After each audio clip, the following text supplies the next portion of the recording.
The Seeds of Survival, Rice Stories from Thiruvannamalai, நெல் அறிவு, திருவண்ணாமலை விவசாய கதைகள். This is E. Lenindasan and Bhaskar Manimegalai in conversation with Aparna Karthikeyan. I'll give a small intro about both Lenindasan and Bhaskar. E. Lenindasan, a farmer from Sengunam village in Tamil Nadu, is dedicated to conserving traditional rice varieties, cultivates over 30 varieties and preserves 80 varieties and more. He collaborates with fellow farmers and resists. Actually, I want to ask him to come, Lenindasan. Yes. So this is Lenindasan. Okay. Okay. And he resists monoculture. He strives to restore the biodiversity. His story is very interesting. Formerly a corporate employee in Chennai, 2015 saw him leave it all and return to farming, inspired by a film on rural life, Onbathu Rubai Note. 2018, he transitioned to paddy and sugarcane, overcoming challenges like climate change and market demand. Lenin is also an active member of Parambarya Vidaigal Mayam, organizing seed festivals and promoting traditional architecture. In the recent past, he has distributed more than 60 tons of rice through his upcycled godown. Let's welcome this rice conservationist, Lenindasan. May I now request Bhaskar Manimegalai to also come on stage.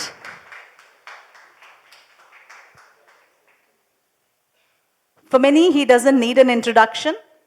He is a renowned educator and intellectual from Tamil Nadu, dedicated to democratizing education and fostering inclusive learning. Over the past decade, he has worked to strengthen student-teacher relationships, promote gender awareness, and mentor educators. As founder of the Ambal Soap Production Unit, he also supports young entrepreneurs and organic farmers. He is also the director of Nammalvar Multiversity, creates innovative courses on peace and ethics. Recently, he has also launched Jivaka, Center for Peace and Happiness, promoting peace through education and community dialogue. He resides in Thiruvannamalai and his work continues to inspire and uplift communities. In conversation with them, welcome. In conversation with them is Aparna Karthikeyan, again, someone who needs no introduction, an independent journalist from Chennai, and the author of 9 Rupees an Hour, among many of her other books. Welcome, Lenindasan, Bhaskar Manimegalai, and Aparna Karthikeyan. Thank you. So இது என்னோட questions ஒன்றும் இல்லை. இந்த discussion வந்து முக்கால்வாசி வந்து politics and production of food அதை பற்றி தான் நாங்கள் வந்து வச்சுருக்கிறோம். எனக்கு வந்து 2 பேரையுமே வந்து 2021 தெரியும். அப்போ தான் நான் முதல்ல திருவண்ணாமலை போனேன். அதுக்கப்புறம் மல்டிபிள் ட்ரிப்ஸ் போகிறச்சே அவங்க 2 பேரையும் மீட் பண்ணி நிறையா கான்வர்சேஷன்ஸ் பண்ணியிருக்கிறோம். நிறைய தடவை அங்கே போச்சு எனக்கு சாப்பாடு கொடுத்துருக்காங்க. அதாவது அந்த கோளூர் சந்தையில் வந்து கலசப்பாக்கம் சந்தையில் வந்து அதுக்கப்புறம் வந்து ஒரு 150 பேருக்கு சாப்பாடு போடுவாங்க. ஒரு தடவையும் ஒரு டிஃப்ரெண்ட் டைப் ஆஃப் பாரம்பரிய அரிசி அதை வச்சுட்டு வந்து ஒரு ஓப்பன் குக்கிங் பண்ணிவிட்டு எல்லாருக்கும் இலை வச்சு குழம்பு, பொரியல், ரைஸ், அதுவும் டிஃப்ரெண்ட் ரைஸ் வெரைட்டிஸ். ஸோ சூப்பராக இருக்கும். அது ஒரு 3 தடவை போயிட்டு வந்துருக்கிறேன். அதுக்கப்புறம் தான் வந்து லெனின் சாரை பற்றி ஒரு லாங் கட்டுரை எழுதினேன். So when T.M. Krishna and his team reached out and said, can we have a conversation, my immediate choice was வந்து Lenin sir and Bhaskar sir, because அவங்களோட ஒரு தடவை பேசுறச்சையும் வந்து ஒரு 1 மணி நேரம் பத்தாது. யூஸ்வலாக ஒரு 2-3 மணி நேரம் இருந்தால் தான் வந்து நம்ம வந்து கொஞ்சம் கொஞ்சமாக வந்து அவங்கள்ட்ட வந்து கொஞ்சம் பேச முடியும். அந்த மாதிரி ரொம்ப நிறையா வந்து விஷயம் இருக்குது அவங்கள்ட்ட கற்றுக்கிறதுக்கு. ஸோ நம்ம வந்து இப்போ ஆரம்பிக்கிறது வந்து இவங்க வந்து ஆர்கானிக், ட்ரெடிஷ்னல், சஸ்டெயினபிள் அந்த மாதிரி ஒரு ஃபார்மிங்குள்ளார இருக்கிறவங்க. ஆனால் நம்ம வந்து பொதுவெளியில் போயிட்டு நம்ம ஆர்கானிக் அப்படின்னு சொன்னாலும் அது லூஸா அப்படின்னு தான் கேட்பாங்க. ஏன்னா வந்து அது எப்படி வந்து இந்த உலகத்துக்கு ஃபீட் பண்ண முடியும்? அப்படிங்கிறது தான் வந்து பொது வெளியில் இருக்கிற கருத்து. Industrial farming, large scale farming, அதுதான் உலகத்துக்கு ஃபீட் பண்ண முடியும். இது வந்து ஆர்கானிக் போச்சுன்னா ஸ்ரீலங்கா மாதிரி ஆகிடும், எல்லாம் வந்து கொலாப்ஸ் ஆகிடும் அப்படின்னு தான் வந்து சொல்லுவாங்க. So that is going to be my first question. உங்கள் 2 பேருக்குமே வைக்கிற ஃபர்ஸ்ட் கொஸ்டின் வந்து ஆர்கானிக் வந்து ஆர்கானிக்காக நம்ம வந்து தயார் பண்ணால், அந்த முறையில் வந்து நம்ம வந்து அக்ரிகல்ச்சரை கொண்டு போனால் அது வந்து வேர்ல்டு ஆர்டர் கொலாப்ஸ் ஆகுமா? ஃபஸ்ட்டு எல்லாருக்கும் வந்து சாப்பாடு இருக்குமா? பஞ்சம் பட்னி இல்லாமல் வந்து எல்லாருக்கும் வந்து நம்ம உணவு கொடுக்க முடியுமா? ஒரு இந்த கேள்விக்கு 2 வகையான பதில் சொல்ல முடியும் என்னால். ஒரு வகையான பதில் என்னன்னா, விவசாய தலைமையில் ஏன் இந்த பொறுப்பை வைக்கிறாங்கன்னு தெரியல, உலகத்துக்கு ஃபீட் பண்ணுறத. அது வந்து அப்படியே பிளண்ட்டாக முடிஞ்சிடும் இந்த கேள்வி. ஆனால் இன்னொரு வழியில் இதை பதில் சொல்லணும்னா, ஃபுட்டோடைய இப்போ உதாரணத்துக்கு தக்காளியே எடுத்துப்போம், ரொம்ப பெருசாக வேணாம். இன்றைக்கி மார்க்கெட்டில் மிகப்பெரிய பிரச்சனை உள்ள கூட்ஸ்னால் பெரிஷபிள் கூட்ஸ் தான். அக்ரிகல்ச்சர் பிரச்சனையில் அது லாஜிஸ்டிக்காக இருந்தாலும் சரி, ப்ரொடக்ஷனாக இருந்தாலும் சரி, கன்சியூமர் சைடாக இருந்தாலும் சரி, கன்சியூமர்கிட்ட போன பிறகு ப்ரிசர்வேஷன் இருந்தாலும் சரி, அப்படி இருக்கிறதுல பால், தக்காளி இதெல்லாம் ஒரு பெரும் பிரச்சனை இருக்கிற ஐட்டங்கள். இதில் தான் நம்ம ரொம்ப கவனமாக இருக்க வேண்டியிருக்கு. இப்போது ஒரு 10 தக்காளி போட்டு ஒரு ரசம் வைக்கிறீங்க, ஒரு 2 தக்காளி போட்டு ரசம் வைக்கிறீங்க, இதில் எது ப்ரொடக்ஷன் நல்ல ப்ரொடக்ஷன்? இதுதான் கேள்வி. இப்போ நீங்கள் ஒரு கிலோ வாங்கி தான் ஒரு குடும்பத்துக்கு குழம்பு வைக்கணும் அப்படின்னா இது நல்ல ப்ரொடக்ஷனா? அதே டேஸ்ட்டையும் அதே அளவுக்கு வீரியமாக புளிப்பும் இருக்கக்கூடிய 2 தக்காளி போதும்னா இது குவான்டிடேட்டிவ் அனாலிசிஸா குவாலிட்டேட்டிவ் அனாலிசிஸான்ற கேள்வி. இது வந்து டன்ஸ் ஆஃப் டன் ப்ரொடக்ஷனான்ற கேள்வியே இல்லை. மீண்டும் மீண்டும் இது என்ன நிரூபிக்கிறாங்கன்னா, டன்ஸ் ஆஃப் டன் இப்போ ஆனால் மாறிட்டாங்க சந்தையை. உளுத்தம்பருப்பு விற்கிறவங்க கூட நீங்கள் வந்து உபரியை பற்றி பேச ஆரம்பிச்சிட்டாங்க. நீங்கள் அரைக்கும் பொழுது உபரி வரணும் அப்படின்னு, உற்பத்தி வரணும்னு அவங்க பேசுகிறது இல்லை. அப்போது இந்த கேள்வியிலேருந்து நம்ம அணுக வேண்டியிருக்கு. இப்போது உதாரணத்துக்கு நீங்கள் வந்து ஒரு developed rice, fully polished rice எடுத்து சமைச்சு சாப்பிட்றீங்கன்னு வைங்க, இவ்வளோ சாப்பிட வேண்டியிருக்கும். இவ்வளோ சாப்பிட முடியும் ஆக்சுவலாக. நீ வெறும் பிரியாணியோ இல்லை வெள்ளை அரிசியில் சாப்பாடோ பச்சை அரிசியில் சாப்பாடோ சாப்பிட்டா இவ்வளோ சாப்பிட முடியும். நான் உங்களுக்கு ஏதாவது ஒரு நான் பாலிஷ் பண்ணாத நல்ல டார்க் ரைஸ் ஏதோ ஒன்று, சிகப்போ கருப்போ என்ன கலர் வேணா இருக்கட்டுமே கொடுக்குறேன். நீங்கள் இவ்வளோ உங்களால் சாப்பிடவே முடியாது, உழைக்கிறவங்களாக இருந்தால் கூட சாப்பிட முடியாது. அப்போது இந்த கேள்வியை வந்து அந்த கேட்குறவங்க எப்படி கேட்டுறாங்கன்னா, வெறுமனே அதை வந்து ஸ்டோரேஜ் கெப்பாசிட்டியை வச்சு கேட்டுடுறாங்க. அல்லது நம்பர்ஸு 700 கோடி 800 கோடி மக்களுக்கு சாப்பாடு போட்டுருமா இந்த நாளும் அப்படின்னு. இன்னொன்று இதை அணுகலாம். இது வந்து நான் கேட்குறது வந்து கன்சியூமர் சைட்லேருந்து, ப்ரொடக்ஷன் சைட்லேருந்து. ஃபார்மராக கேட்கக்கூடாது, நிலம் அவ்வளோ ப்ரொடியூஸ் பண்ணுமா இனிமேல். உங்களுக்கு வந்து ஆக்ஸ்ஃபோர்ட் யூனிவர்சிட்டி ப்ரெஸ் எழுதுன ministry of agriculture and farmer welfare. இப்போது முன்னாடி வெறும் மினிஸ்ட்ரி ஆஃப் அக்ரிகல்ச்சர் இருந்தது, இப்போ ஃபார்மர் வெல்ஃபேரும் சேர்த்துக்கிட்டாங்க. அது ரொம்ப அன்ஃபேரான வார்த்தை அந்த இடத்துல. அந்த வெல்ஃபேர் வந்து அதில் அவங்க சொல்கிறாங்க, வெஸ்ட் பெங்கால், கர்நாடகா, ஆந்திர பிரதேஷ், தமிழ்நாட்டில் decline of high yield variety ரைஸை பற்றினா பெரிய டாக்குமெண்ட் எழுதியிருக்காங்க. அதில் 16% டிக்ளைன் ஆகிருக்கு ஹை ஈல்டு வெரைட்டிஸ்னு. இப்போ இதை வச்சு எப்படி நம்ம சோறு போட முடியும்? கேள்விக்கு பதில் மட்டும் கிடையாது, கேள்விக்கு மறு கேள்வி கேட்க வேண்டியது. ஏன்னா கேள்வியே தப்பு. அந்த கேள்வி வந்து இவங்களை கேட்குறதே ஒன்று வந்து ஃபார்மர் தலைமையில் பொறுப்பேற்றி வச்சிடுறது. இந்த அதுக்கப்புறம் ஈல்டு சென்ட்ரிக்காக வந்ததுக்கு பிறகு மட்டும் உலகம் முழுக்க வந்து சோறு போட்டுட்டோமான்னு கேள்வி கேட்டால் இல்லை. ஆரோக்கியமான சோறு போட்டோமா? இல்லை. இன்றைக்கி நியூட்ராசிட்டிகல்ஸ் நோக்கி நகர்ந்துட்டோம். ஃபார்மாசிட்டிகல்ஸ்லேருந்து ஒவ்வொரு பொருளில் இருக்கக்கூடிய பாலிஃபினால்ஸ்லேருந்து ஃபைட்டோ கெமிக்கல்ஸ் வரைக்கும் தெரிஞ்சு தான் கன்சியூமர் வாங்குறாங்க. ஆனால் அது எல்லாமே விவசாயிகளோட தலைமையில் வந்து உட்காருது. கிற்குமின் லெவல் இவ்வளோ இருந்தால் தான் மஞ்சள். இப்போ இவ்வளோ அதுவும் நம்ம வைத்தியருங்க, அதுவும் மரபு வைத்தியர்கள் கூட என்ன பண்ணிடுறாங்கன்னா, மேடையில் பேசும்போது அதனுடைய பாலிஃபினால்ஸ் பேசிட்டு போயிடறாங்களா. இவருக்கெல்லாம் ஃபோன் வந்தால் அதை அவர் சொல்லுவார். அப்போ விவசாய தலைமையில் பாலிஃபினால்ஸ் ஏன் வந்து உட்காரணும்? நல்ல உணவுன்றதோடு அவர் நிற்கலாம். அவரை மேலும் மேலும் மார்க்கெட்டுக்கு தேவையான வேல்யூஸ் எல்லாம் வந்து யார் பண்ணணும்னா போஸ்ட் ப்ரொடக்ஷனுடைய வேலை. ப்ரீ ப்ரொடக்ஷன்லேயும் இவங்க தலைமையில் அந்த பேர்டன் இப்போ கூடுது ஆர்கானிக் ஃபார்மர்ஸ் மேலே. அது ஒரு பிரச்சனையாக பார்க்குறேன் இந்த கேள்வியை. மக்களுக்கு புரிஞ்சுக்கணும் என்னென்னா, இந்த குவான்டிடேட்டிவ் குவாலிட்டேட்டிவ் அனாலிசிஸ்லாம் நகரத்தில் இருக்கவங்க கொஞ்சம் புரிஞ்சுக்கணும். இந்த ஸ்ட்ரெஸ் வந்து கிராமத்து மேலே விழுது. ஏன்னா சும்மாவே இருக்க மாட்டாங்க. ஒரு பாயிண்ட்டு கற்குமின் கம்மியாக இருந்தால் மஞ்சளில் நீங்கள் என்ன போட்டீங்கன்னு கேட்க ஆரம்பிச்சிடறாங்க. அது ஒவ்வொரு நிலத்துக்கும் அக்ரோக்ளைமேட்டிக் கண்டிஷனை பொறுத்து மாறுதுன்னு ஆய்வாளர்களே சொல்கிறாங்க. இப்போ ஃபார்மர்ஸ் என்ன சொல்லுவாங்க? ஏன்னா இவங்க போடுறது ஒரு காமன் என்ன சொல்கிறதுனா, ஐஎம்ஆர்லேயே யாரோ ஒரு டேட்டா கொடுத்துட்றாங்க, அந்த அளவுக்கு எல்லாமே இருக்கணும்னு நினைக்கிறாங்க. நான் ஒரு முறை அப்படி தான் ட்ரைடு பனானா இங்கேயே விற்றாங்க. அது வந்து ஃபார்மருடைய ப்ரொடியூஸ்லாம் கிடையாது, ஒரு கார்பரேட்டோடைய ப்ரொடியூஸில் எடுத்து பார்த்தாக்கா ஒரு 1000 கிராம்ஸ்னு போட்டு ஒரு புள்ளி வைக்க விட்டுட்டாங்க. அதில் பாஸ்பரஸ் இருக்குன்னு போட்டிருந்தாங்க. 1000 கிராம் பாஸ்பரஸை கன்சியூம் பண்ணால் என்ன ஆகும்? தீயை பற்றி எரியும் பாஸ்பரஸ் அப்படி சாப்பிட்டோம்னா. அப்போது இவங்க என்ன பண்ணுறாங்கன்னா டவுன்லோட் பண்ணுறாங்க இல்லையா, அதை போட்டுறாங்க. இந்த ப்ரெஷர் எல்லாம் இவங்க மேலே விழுது. அதில் வேலை செய்கிறது தான் என்னுடைய வேலை. நான் நேரடியாக நிலத்தில் போய் சேத்துல இறங்குறது இல்லை. அதனால தான் இவங்க சொல்லும்போது இன்டெலெக்ட் அது இதுன்னு சொல்லிட்டாங்க அவசரம். ஆனால் நான் ஃபார்மஸோட வேலை செய்கிறேன். அதனால் அவருடைய வியூவில் அதை சொல்கிறா இன்னும் நல்லாயிருக்கும். அவர் ப்ரொடியூசராக அவர் சொல்லும்போது நான் அதை ஒரு சொசைட்டிலாம் நான் பார்க்குறேன். ப்ரொடியூசராக இல்லைன்னு சொல்லுவார். இல்லை, உள்ளே வந்து வாழ்வாதாரத்துக்காக இந்த மரபு ரகங்களை கையில் எடுத்து நஞ்சில்லா உணவு அடுத்த தலைமுறை கொடுக்கணுன்ற இன்டென்ஷனோட சேஞ்சஸை தொடர்ந்து சாகுபடி செய்து உற்பத்தி எடுத்துகிட்டு போய் போகிறதும் ஆரோக்கியமும் குறையுது, வாழ்வாதாரமும் குறையுதுன்ற இந்த நிலைக்கு வந்த பிறகு தான் வாழ்வாதாரத்தை மீட்டெடுத்துக்காக இந்த ரகத்தை எடுத்துகிட்டு உள்ளே வந்து தனக்கானது, தன் கிராமத்துக்கானது, தன் சுற்றி இருக்கக்கூடிய மக்களுக்கானது வேலை செய்ய ஆரம்பிச்சிட்டு இருக்கிற இந்த காலத்தில் உள்ளே வந்து அரசு அதிகாரிகள், இந்த அறிஞர்கள், இந்த தொழில்நுட்பத்தை கையில் வச்சுங்க அத்தனை பேருமா ஒரு விவசாயிகிட்ட பாமரர்கள். நானும் பிஜி கிராஜுவேட் முடிச்சிருக்கேன், பிஎட் முடிச்சிருக்கிறேன். துறை சார்ந்து வேலை செய்ய இத்தனை ஆண்டுகள் வேலை செய்கிறவங்க அவங்க எதிர்கொள்ள வேண்டிய கேள்வியோ நம்பர்ஸ் கூட இல்லை. விவசாயிகள் ஒரு மீட்டு உருவாக்கம் செய்துட்டு இருக்கிற அந்த இடத்துல வந்து இவ்வளோ பெரிய கேள்வி கிடையாது. இந்த கேள்வி யார்கிட்ட கேட்கணுமோ, ஸ்பேனர் எங்கே போடணும்னு போட தெரியாமல் விவசாயிகள் கழுத்தில் போடுறாங்க. அதனால் இதனுடைய ரோல் வந்து விவசாயிகள் வந்து அடுத்த தலைமுறைக்கு வேணும், தன் வளத்தை வாழ்வாதாரத்தையும் மீட்டெடுத்ததுக்காக தான் இந்த ரகத்தை நாங்கள் எடுத்து இந்த நஞ்சில்லாத உணவு எடுக்கிறோமே ஒழிய உணவுக்குண்டான அந்த கேள்வி எங்களை நோக்கி வர வேண்டிய கேள்வி இல்லை. இன்னொன்று, இந்த குவான்டிடேட்டிவ் அனாலிசிஸில் போனோம்னா அது ஆர்கானிக்கில் பண்ணாலும் சரி, அது பயோடைனமிக்கில் பண்ணாலும் சரி, அதை நீங்கள் வந்து பேயர் கம்பெனியோட துணையோடு பண்ணாலும் சரி, குவான்டிடேட்டிவ் அனாலிசிஸ் இனிமேல் மண்ணு கொடுக்காது.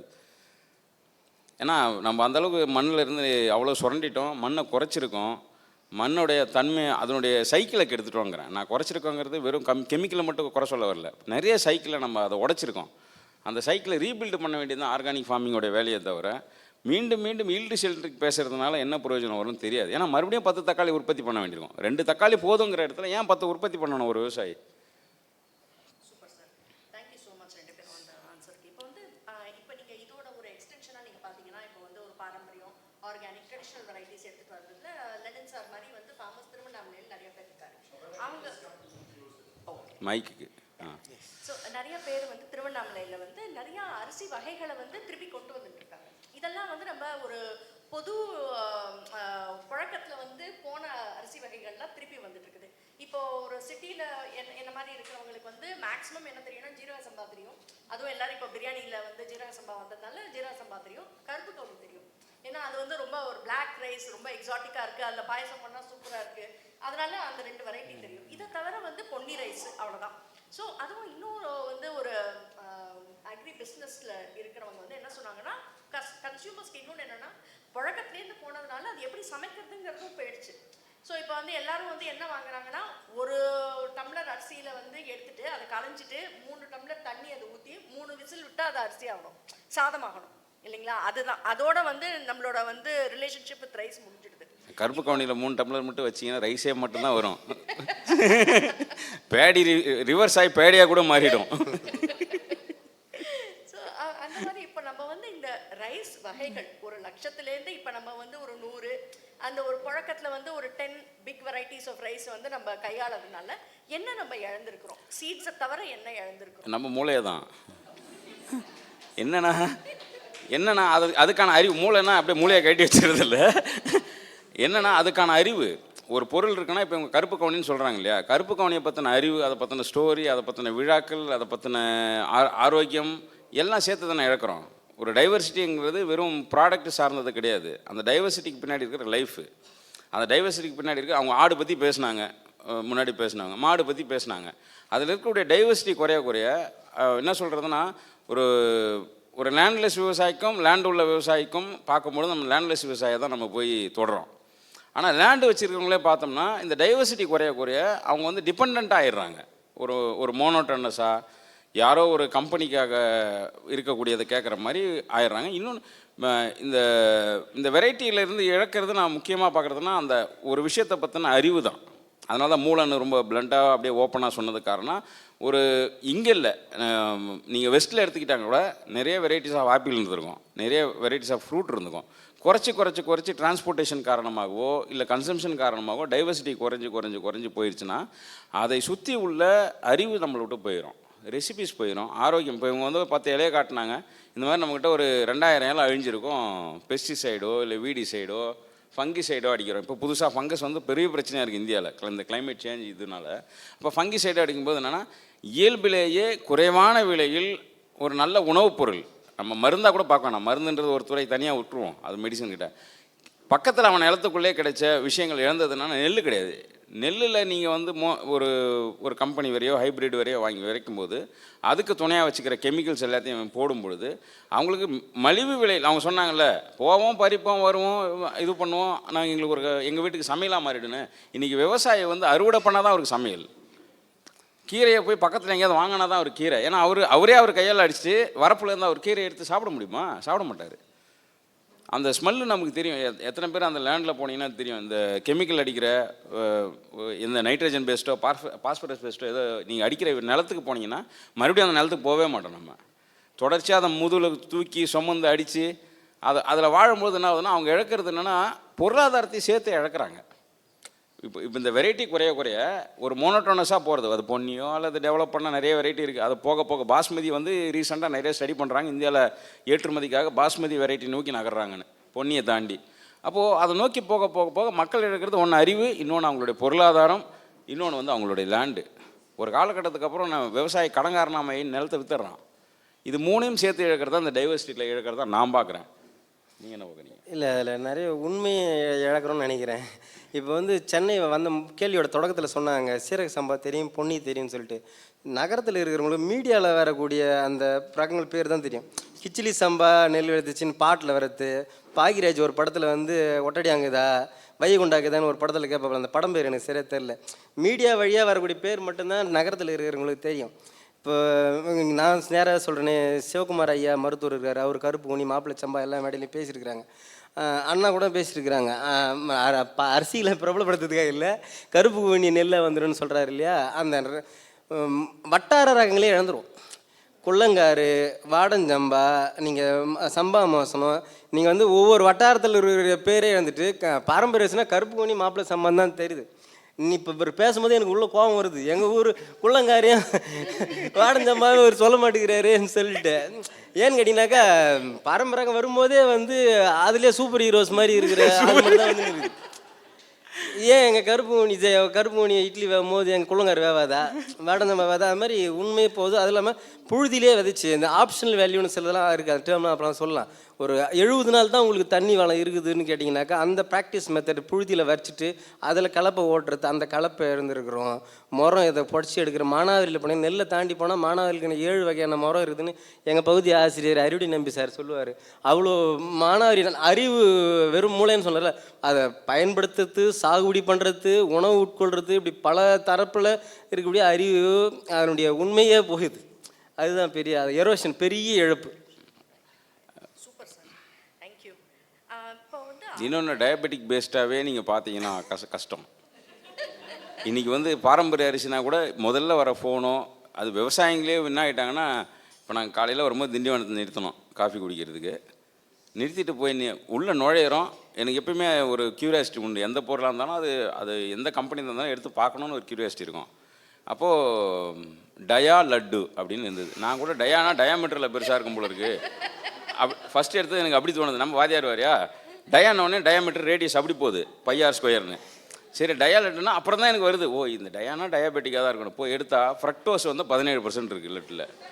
சக்கரை கூட கிடையாது, நேரடியாக ஃப்ரக்டோஸில் இருக்கக்கூடிய பாலிசக்கர் அப்படியே போட்டிருக்கான். போட்டு 17% அது இருக்குது. இதில் இருக்கக்கூடிய நேச்சுரல் சுகர் வந்து ஒரு 6% இருக்குன்னு 100 கிராமில் வந்து 25 கிராம் வந்து போட்டு முன்னாடி டயான்னு போட்டிருக்கான். நம்ம இர்ஃபான் தான் அதுக்கு கொடி பிடிச்சின்னு இருக்காரு. இர்ஃபானுக்கும் டயாலட்டுக்கும் ஆர்கானிக் ஃபார்மிங்க்கும் இதுக்கெல்லாம் என்ன சம்மந்தம்னு தெரியல. சம்மந்தப்படுத்திக்கிட்டோம் பாருல வடிவேலு, அந்த மாதிரி சம்மந்தப்படுத்தி டயாலட்டு பார்த்தேன். சரி அது எப்படி இருக்குன்னு பாக்ஸ் எடுத்துனோடான்னு எடுத்து உழுக்குனா என்ன பொல்லங்கா வேண்டியானா அப்படின்னா. உங்களுக்கு தெரியல, கிராமத்தில் பொருள் விலங்கா உண்டுன்னு ஒன்று பண்ணுவாங்க, எல்லா பொருளையும் கொட்டி அந்த மாதிரி ஆடுது. பின்ன ஃப்ரக்டோஸ் போட்டால் அது என்ன ஆகும், அது கிறிஸ்டலைஸ் ஆகிடும். அவனால் பேர் என்ன டயாலட்டுன்னு. நீங்கள் என்ன நினைப்பீங்க, ஓ டயபெட்டிக் இருக்கிறவங்க சாப்பிட, உங்களுக்கு சுகரா, நீங்கள் லட்டு சாப்பிட்ணுமா வாங்க அப்படின்னா கிட்டத்தட்ட நம்ம 35-40% அதுக்குள்ளே இருக்கும். உடனே நமக்காகவே ஒருத்தன் யோசிச்சிருக்கான், அப்படி தெய்வீகமாக அருட்தந்தை பேராற்றல் வள்ளலார் மாதிரி நமக்கு ஒரு தியானம் பண்ணுறதுக்காக பண்ணுறோம். நாமளும் டயாலட்னா வாங்கிடுறோம். இப்போ இந்த மாதிரிலாம் வந்துருச்சு இந்த பிஸ்னஸில். இதெல்லாம் இவங்களை என்ன பண்ண வைக்குதுன்னா டயபெட்டிக் ஃப்ரீ அரிசியை விளைவிக்க கட்டாயப்படுத்துது. அதுலேயே இப்போ வந்து இந்த கம்பெனி விவசாயத்தினாலோ இண்டஸ்ட்ரியல் விவசாயத்தினாலோ ஒரு மாதிரி டைவர்சிட்டி குறைஞ்சிது. இப்போ இவன் படுற கோவம் அது கூட கிடையாது. இந்த ஆர்கானிக் ஃபார்மிங்கில் நாங்கள் வந்து மரபு விதையை மீட்கலான்னு வந்தோம். ஆனால் இவங்க எல்லோரும் டயபெட்டிக் விவசாயம் பண்ண வைக்கிறாங்க எங்களை. ஆனால் சுருக்குறாங்க. கருப்பு கவுனினா கருப்பு கவுனி தான், சீரக சம்பானா சீரக சம்பா தான். இப்போ இவங்ககிட்ட 80 வெரைட்டி இருக்குது. அந்த 80 வெரைட்டியும் என்னென்னா நீங்கள் கருப்பு கவுனி மட்டும் திங்கணும்னா இவர் கஷ்டப்பட்டு போரை போட்டு 1000 அடி தண்ணியை உறிஞ்சி 170 நாள் பயிரை பண்ணணும். இவர் 60 நாளில் ஒரு பயிர் பண்ணுவார். கலர் பாலைன்னு புழுதியாக விளைவிக்கலாம். ஓட்டி நட்டு எடுத்து வைக்கணும், டிரான்ஸ்பிளான்ட் பண்ணணும்னு அவசியம் கிடையாது. அதிக களை வராத வெரைட்டி, கலையே முளைக்காது. ரெண்டாவது அந்த நெல் மட்டும் தான் கலர் பாலைன்னு சொன்னாலே அந்த கலர் நிலத்திலே விளையும். இவங்க சொல்லுவாங்களே கைவிடப்பட்ட நிலம்னு, அதில் விளையுது. ஒரு ஊரே அதை விளைவிக்குது. இந்த அரிசியை பற்றி பேச மாட்டாங்க. ஏன்னா இந்த அரிசியெலாம் வந்து டயபெட்டிக்கோட ஒன்றும் தொடர்பு ஆகலை. நான் படுத்தலான் இருக்கேன். கலர் பாலை வந்து ஈஸி. இன்னும் வந்து உங்களுடைய டயபெட்டிக் 1 to அமெரிக்காவில் சொல்கிறல 3 அல்சைமரில் சேர்த்துட்டாங்க. டயபெட்டிக் 3 அல்சைமர் இதை டிமென்ஷியாலாம் தூக்கின்னு வந்து 3க்குள்ளே போட்டாங்களே. இது டயபெட்டிக் 3க்கே உதவும்னு சொல்லி ஏதாவது பண்ணி தான் விவசாயிகளை வாழ வைக்கணும் பொழுது. உண்மையை பேசி வாழ வைக்க முடியாது. அதனால் விவசாயிகளை டயபெட்டிக் நோக்கி மட்டும் நகர்த்தாதீங்க. அப்புறம் நிலம் பூரா சக்கரை ஃபேக்ட்ரி ஆகிடும், சக்கரை உற்பத்தி மையமாகிடும். கஷ்டம். சக்கரைக்கு ரிவர்ஸலாக வேலை செய்ய வேண்டியதாக போயிடும். அப்புறம் அதனால் கன்சியூமர் சைடில் இருந்து, ஏன்னா நகரத்தில் பேசும்போது எத்தனை பேர் இந்த ஃபார்மிங் ஆக்டிவிட்டிலையோ ஃபார்மிங் ரிலேட்டடான பாலிடிக்ஸ்குள்ளே இறங்கின்னு தெரில. ஆனால் கன்சம்ஷன் வந்து முக்கியமான ஒரு பாலிடிக்ஸ் தான். எதை கன்சியூம் பண்ணணும்னு நினைக்கிறது. ஈட்டிங் இஸ் அன் கல்ச்சரல் ஆக்டிவிட்டின்னு வெண்டல்புரியில் எழுதுறாரு. நான் அதை பொலிட்டிக்கல் ஆக்டிவிட்டின்னு சொல்கிறேன்.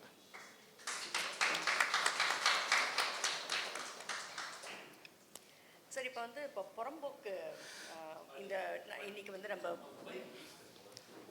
இந்த புறம்போக்கு நிலம் இன்னைக்கு வந்து புறம்போக்கியல் அப்படிங்கிற தலைப்பு இருக்கிறதுனால, இப்போ நீங்கள் வந்து பழைய காலத்தில் நீங்கள் பார்த்தீங்கன்னா புறம்போக்கு நிலத்தில் வந்து விவசாயம் சார்ந்த தொழில்கள்லாம் பண்ணிட்டு இருப்பாங்க. கொஞ்சம் ஆக்டிவிட்டிலாம் நடக்கும். இப்போ வந்து கட்டாந்தரை இருக்கும், அதில் வந்து கொஞ்சம் வந்து போஸ்ட் ஹார்வெஸ்டிங் வந்து நடக்கும். அதுவும் புறம்போக்கு நிலத்துலேயே நீங்களும் சொல்லியிருக்கீங்க, ஏரி பக்கத்தில் வந்து கொஞ்சம் விவசாயம் செய்வாங்க அப்படின்ட்டு. அப்புறம் நாலேஜும் வந்து அது வந்து காமன்ஸில் இருக்கும், சீட்ஸும் காமன்ஸில் இருக்கும். இப்போ எல்லாமே போயிட்டு வந்து எல்லாம் individual farmer, individual land, common லேண்ட்ஸில் வந்து இருக்கிற ஆக்டிவிட்டி கம்மியாகிட்டே இருக்குது. அதை பற்றி நீங்கள் என்ன சொல்கிறீங்க? இந்த புறம்போக்குங்கிற வார்த்தை 2 பேர் ஃபேமஸ் பண்ணி விட்ருக்குறாங்க. ஒன்று டிஎம் கிருஷ்ணா, இப்போ இன்னொருத்தர் நித்யானந்தான். நான் ஒரு பொட்டி அடி புறம்போக்கேன்னு ஆரம்பித்தான் அவர். யாராவது அவருடைய பக்தர்கள் இருக்கலாம்.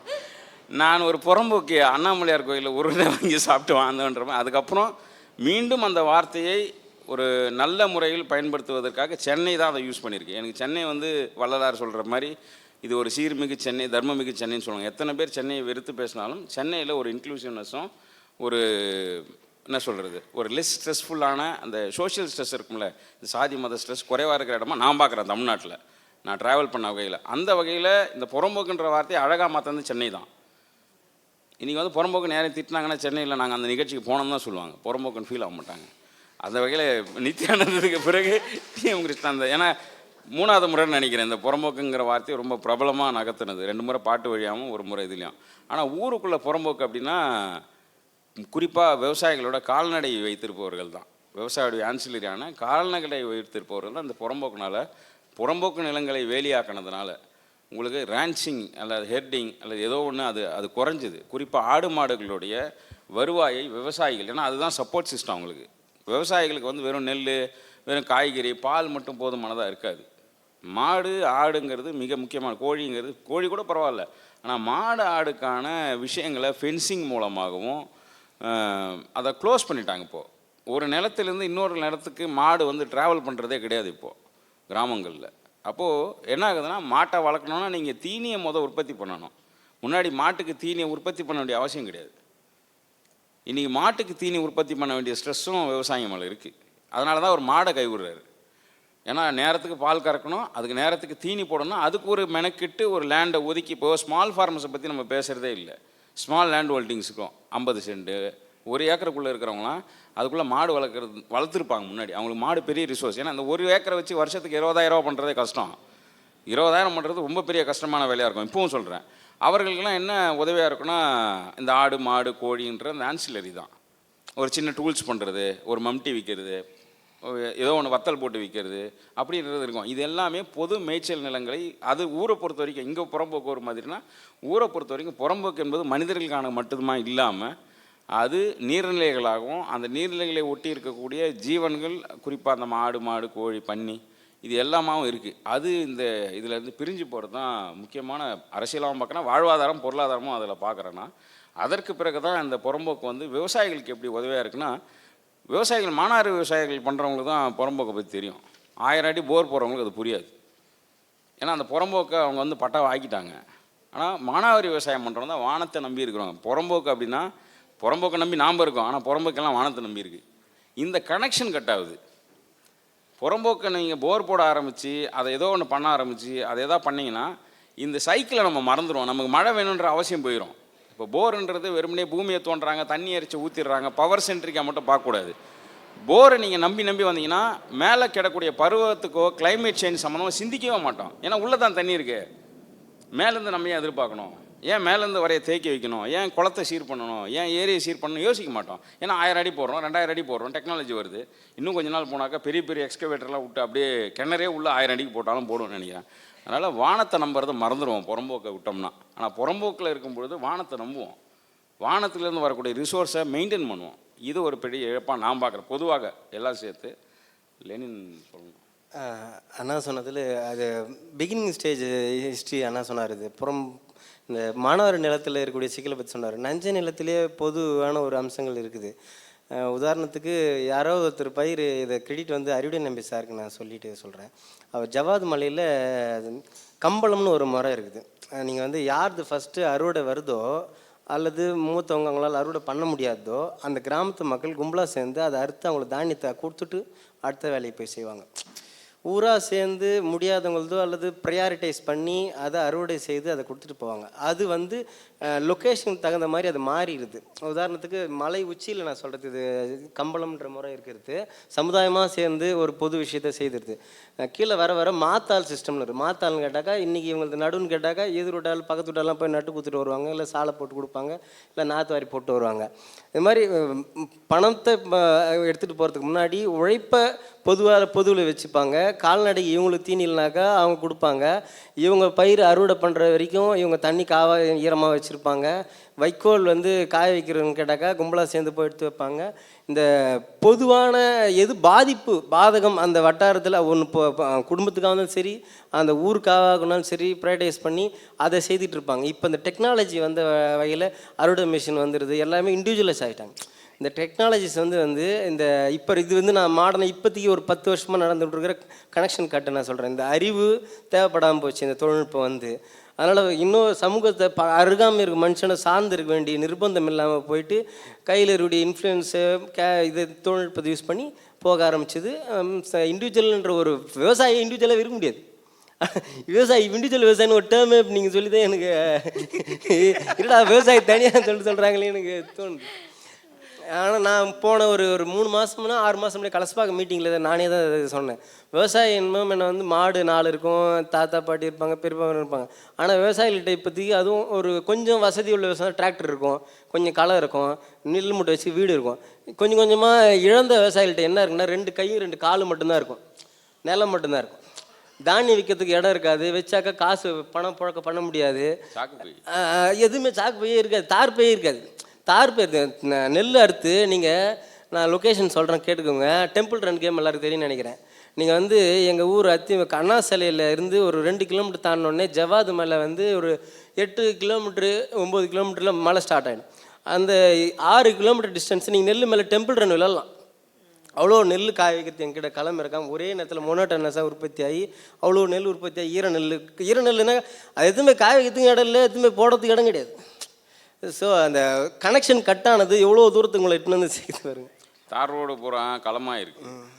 ஏன்னா களம் மக்கள் விட்டு ரிஃப்ளெக்டர் வச்சுருப்பாங்க. இந்த டிராக்டர் பின்னாடி நீங்கள் ரிஃப்ளெக்டர் வச்சுருப்பாங்க. இதில் முக்கோணமாக தூக்கி நெல் மேலே வச்சு காய வச்சுன்னு இருப்போம். இன்னொன்று இந்த சாக்கு மூட்டை இருக்கு இல்லையா, அந்த சாக்கு மூட்டை வந்து ஜூட்டு உற்பத்தி வந்து ரொம்ப குறைஞ்சிருக்கு இந்தியாவில். இன்றைக்கி சாக்கு மூட்டை வந்து பெரும் பிரச்சனையாக இருக்குது. மூட்டை பிடிக்காமல் இருக்கிறதும் இருக்குது. விவசாயிகளுடைய சின்ன மைனர் பிரச்சனைகளை யாரும் பேசுகிறதில்ல. நம்ம மேஜராக ஃபுட் ப்ரொடக்ஷன், ஜிடிபி, ஜிஎன்பி, அப்புறம் ஸ்விஸ் பேங்குன்னு இப்படியே திரும்பிட்டதுனால இந்த ஜூட் உற்பத்தினால விவசாயப்படுற துன்பம் தெரில. நம்ம மொத்தமாக போட்டு இந்த யூரியா பையில் போட்டு கட்டினீங்கன்னு வைங்க, அந்த நெல் ஒரு வித்தியாசமாக முளைப்பு திறன் குறைஞ்சிரும்.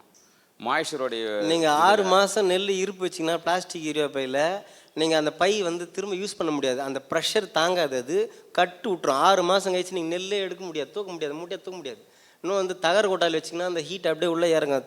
ஓட்டு கொட்டாவில் வச்சிங்கன்னாவது பை மக்க தாங்காது. ஆனால் கோணி பை நீங்கள் 5 வருஷம் வச்சுருக்கலாம். 5 வருஷத்துக்கு உங்களால் காசு கிடையாது, அந்த எலிகிட்டேருந்து பாதுகாத்து அந்த பையை வைக்க முடியாது. நீங்கள் கனெக்ஷன் கேட்டாக நீங்கள் இண்டஸ்ட்ரியல் ஃபார்மிங்குள்ளே வந்தீங்க கேட்டிங்கன்னா இழக்கக்கூடியதனுடைய கண்டினியூஷன் தான் இது. நாங்கள் அவுட் ஆஃப் டாபிக் போல். அதனால் சின்ன மைனர் விஷயங்களை விவசாயிங்கிட்ட புரிஞ்சுக்க வேண்டியது. பெருசெல்லாம் சால்வ் பண்ண வராங்க, ஆனால் சின்ன சின்ன விஷயங்கள் இப்போ உதாரணத்துக்கு 1000 கிணறுக்கு மேலே வந்து சரிஞ்சிருச்சு. தொடர்ச்சியாக அந்த 1000 டேட்டாவும் இவங்க ஃபாலோ பண்ணி வாங்கி இதோடு சேர்த்து சொல்கிறேன், இதை பொது விவசாயிகள் யாரும் எடுத்துக்கிறது இல்லை. இது மாதிரி இருக்கக்கூடிய அமைப்புகள், விதை சேகரிப்பாளர், அந்த திருவண்ணாமலையில் மட்டும் சொல்கிறேன், இங்கே 2021 மழை பெஞ்சதில் அங்கே அதிக மழை.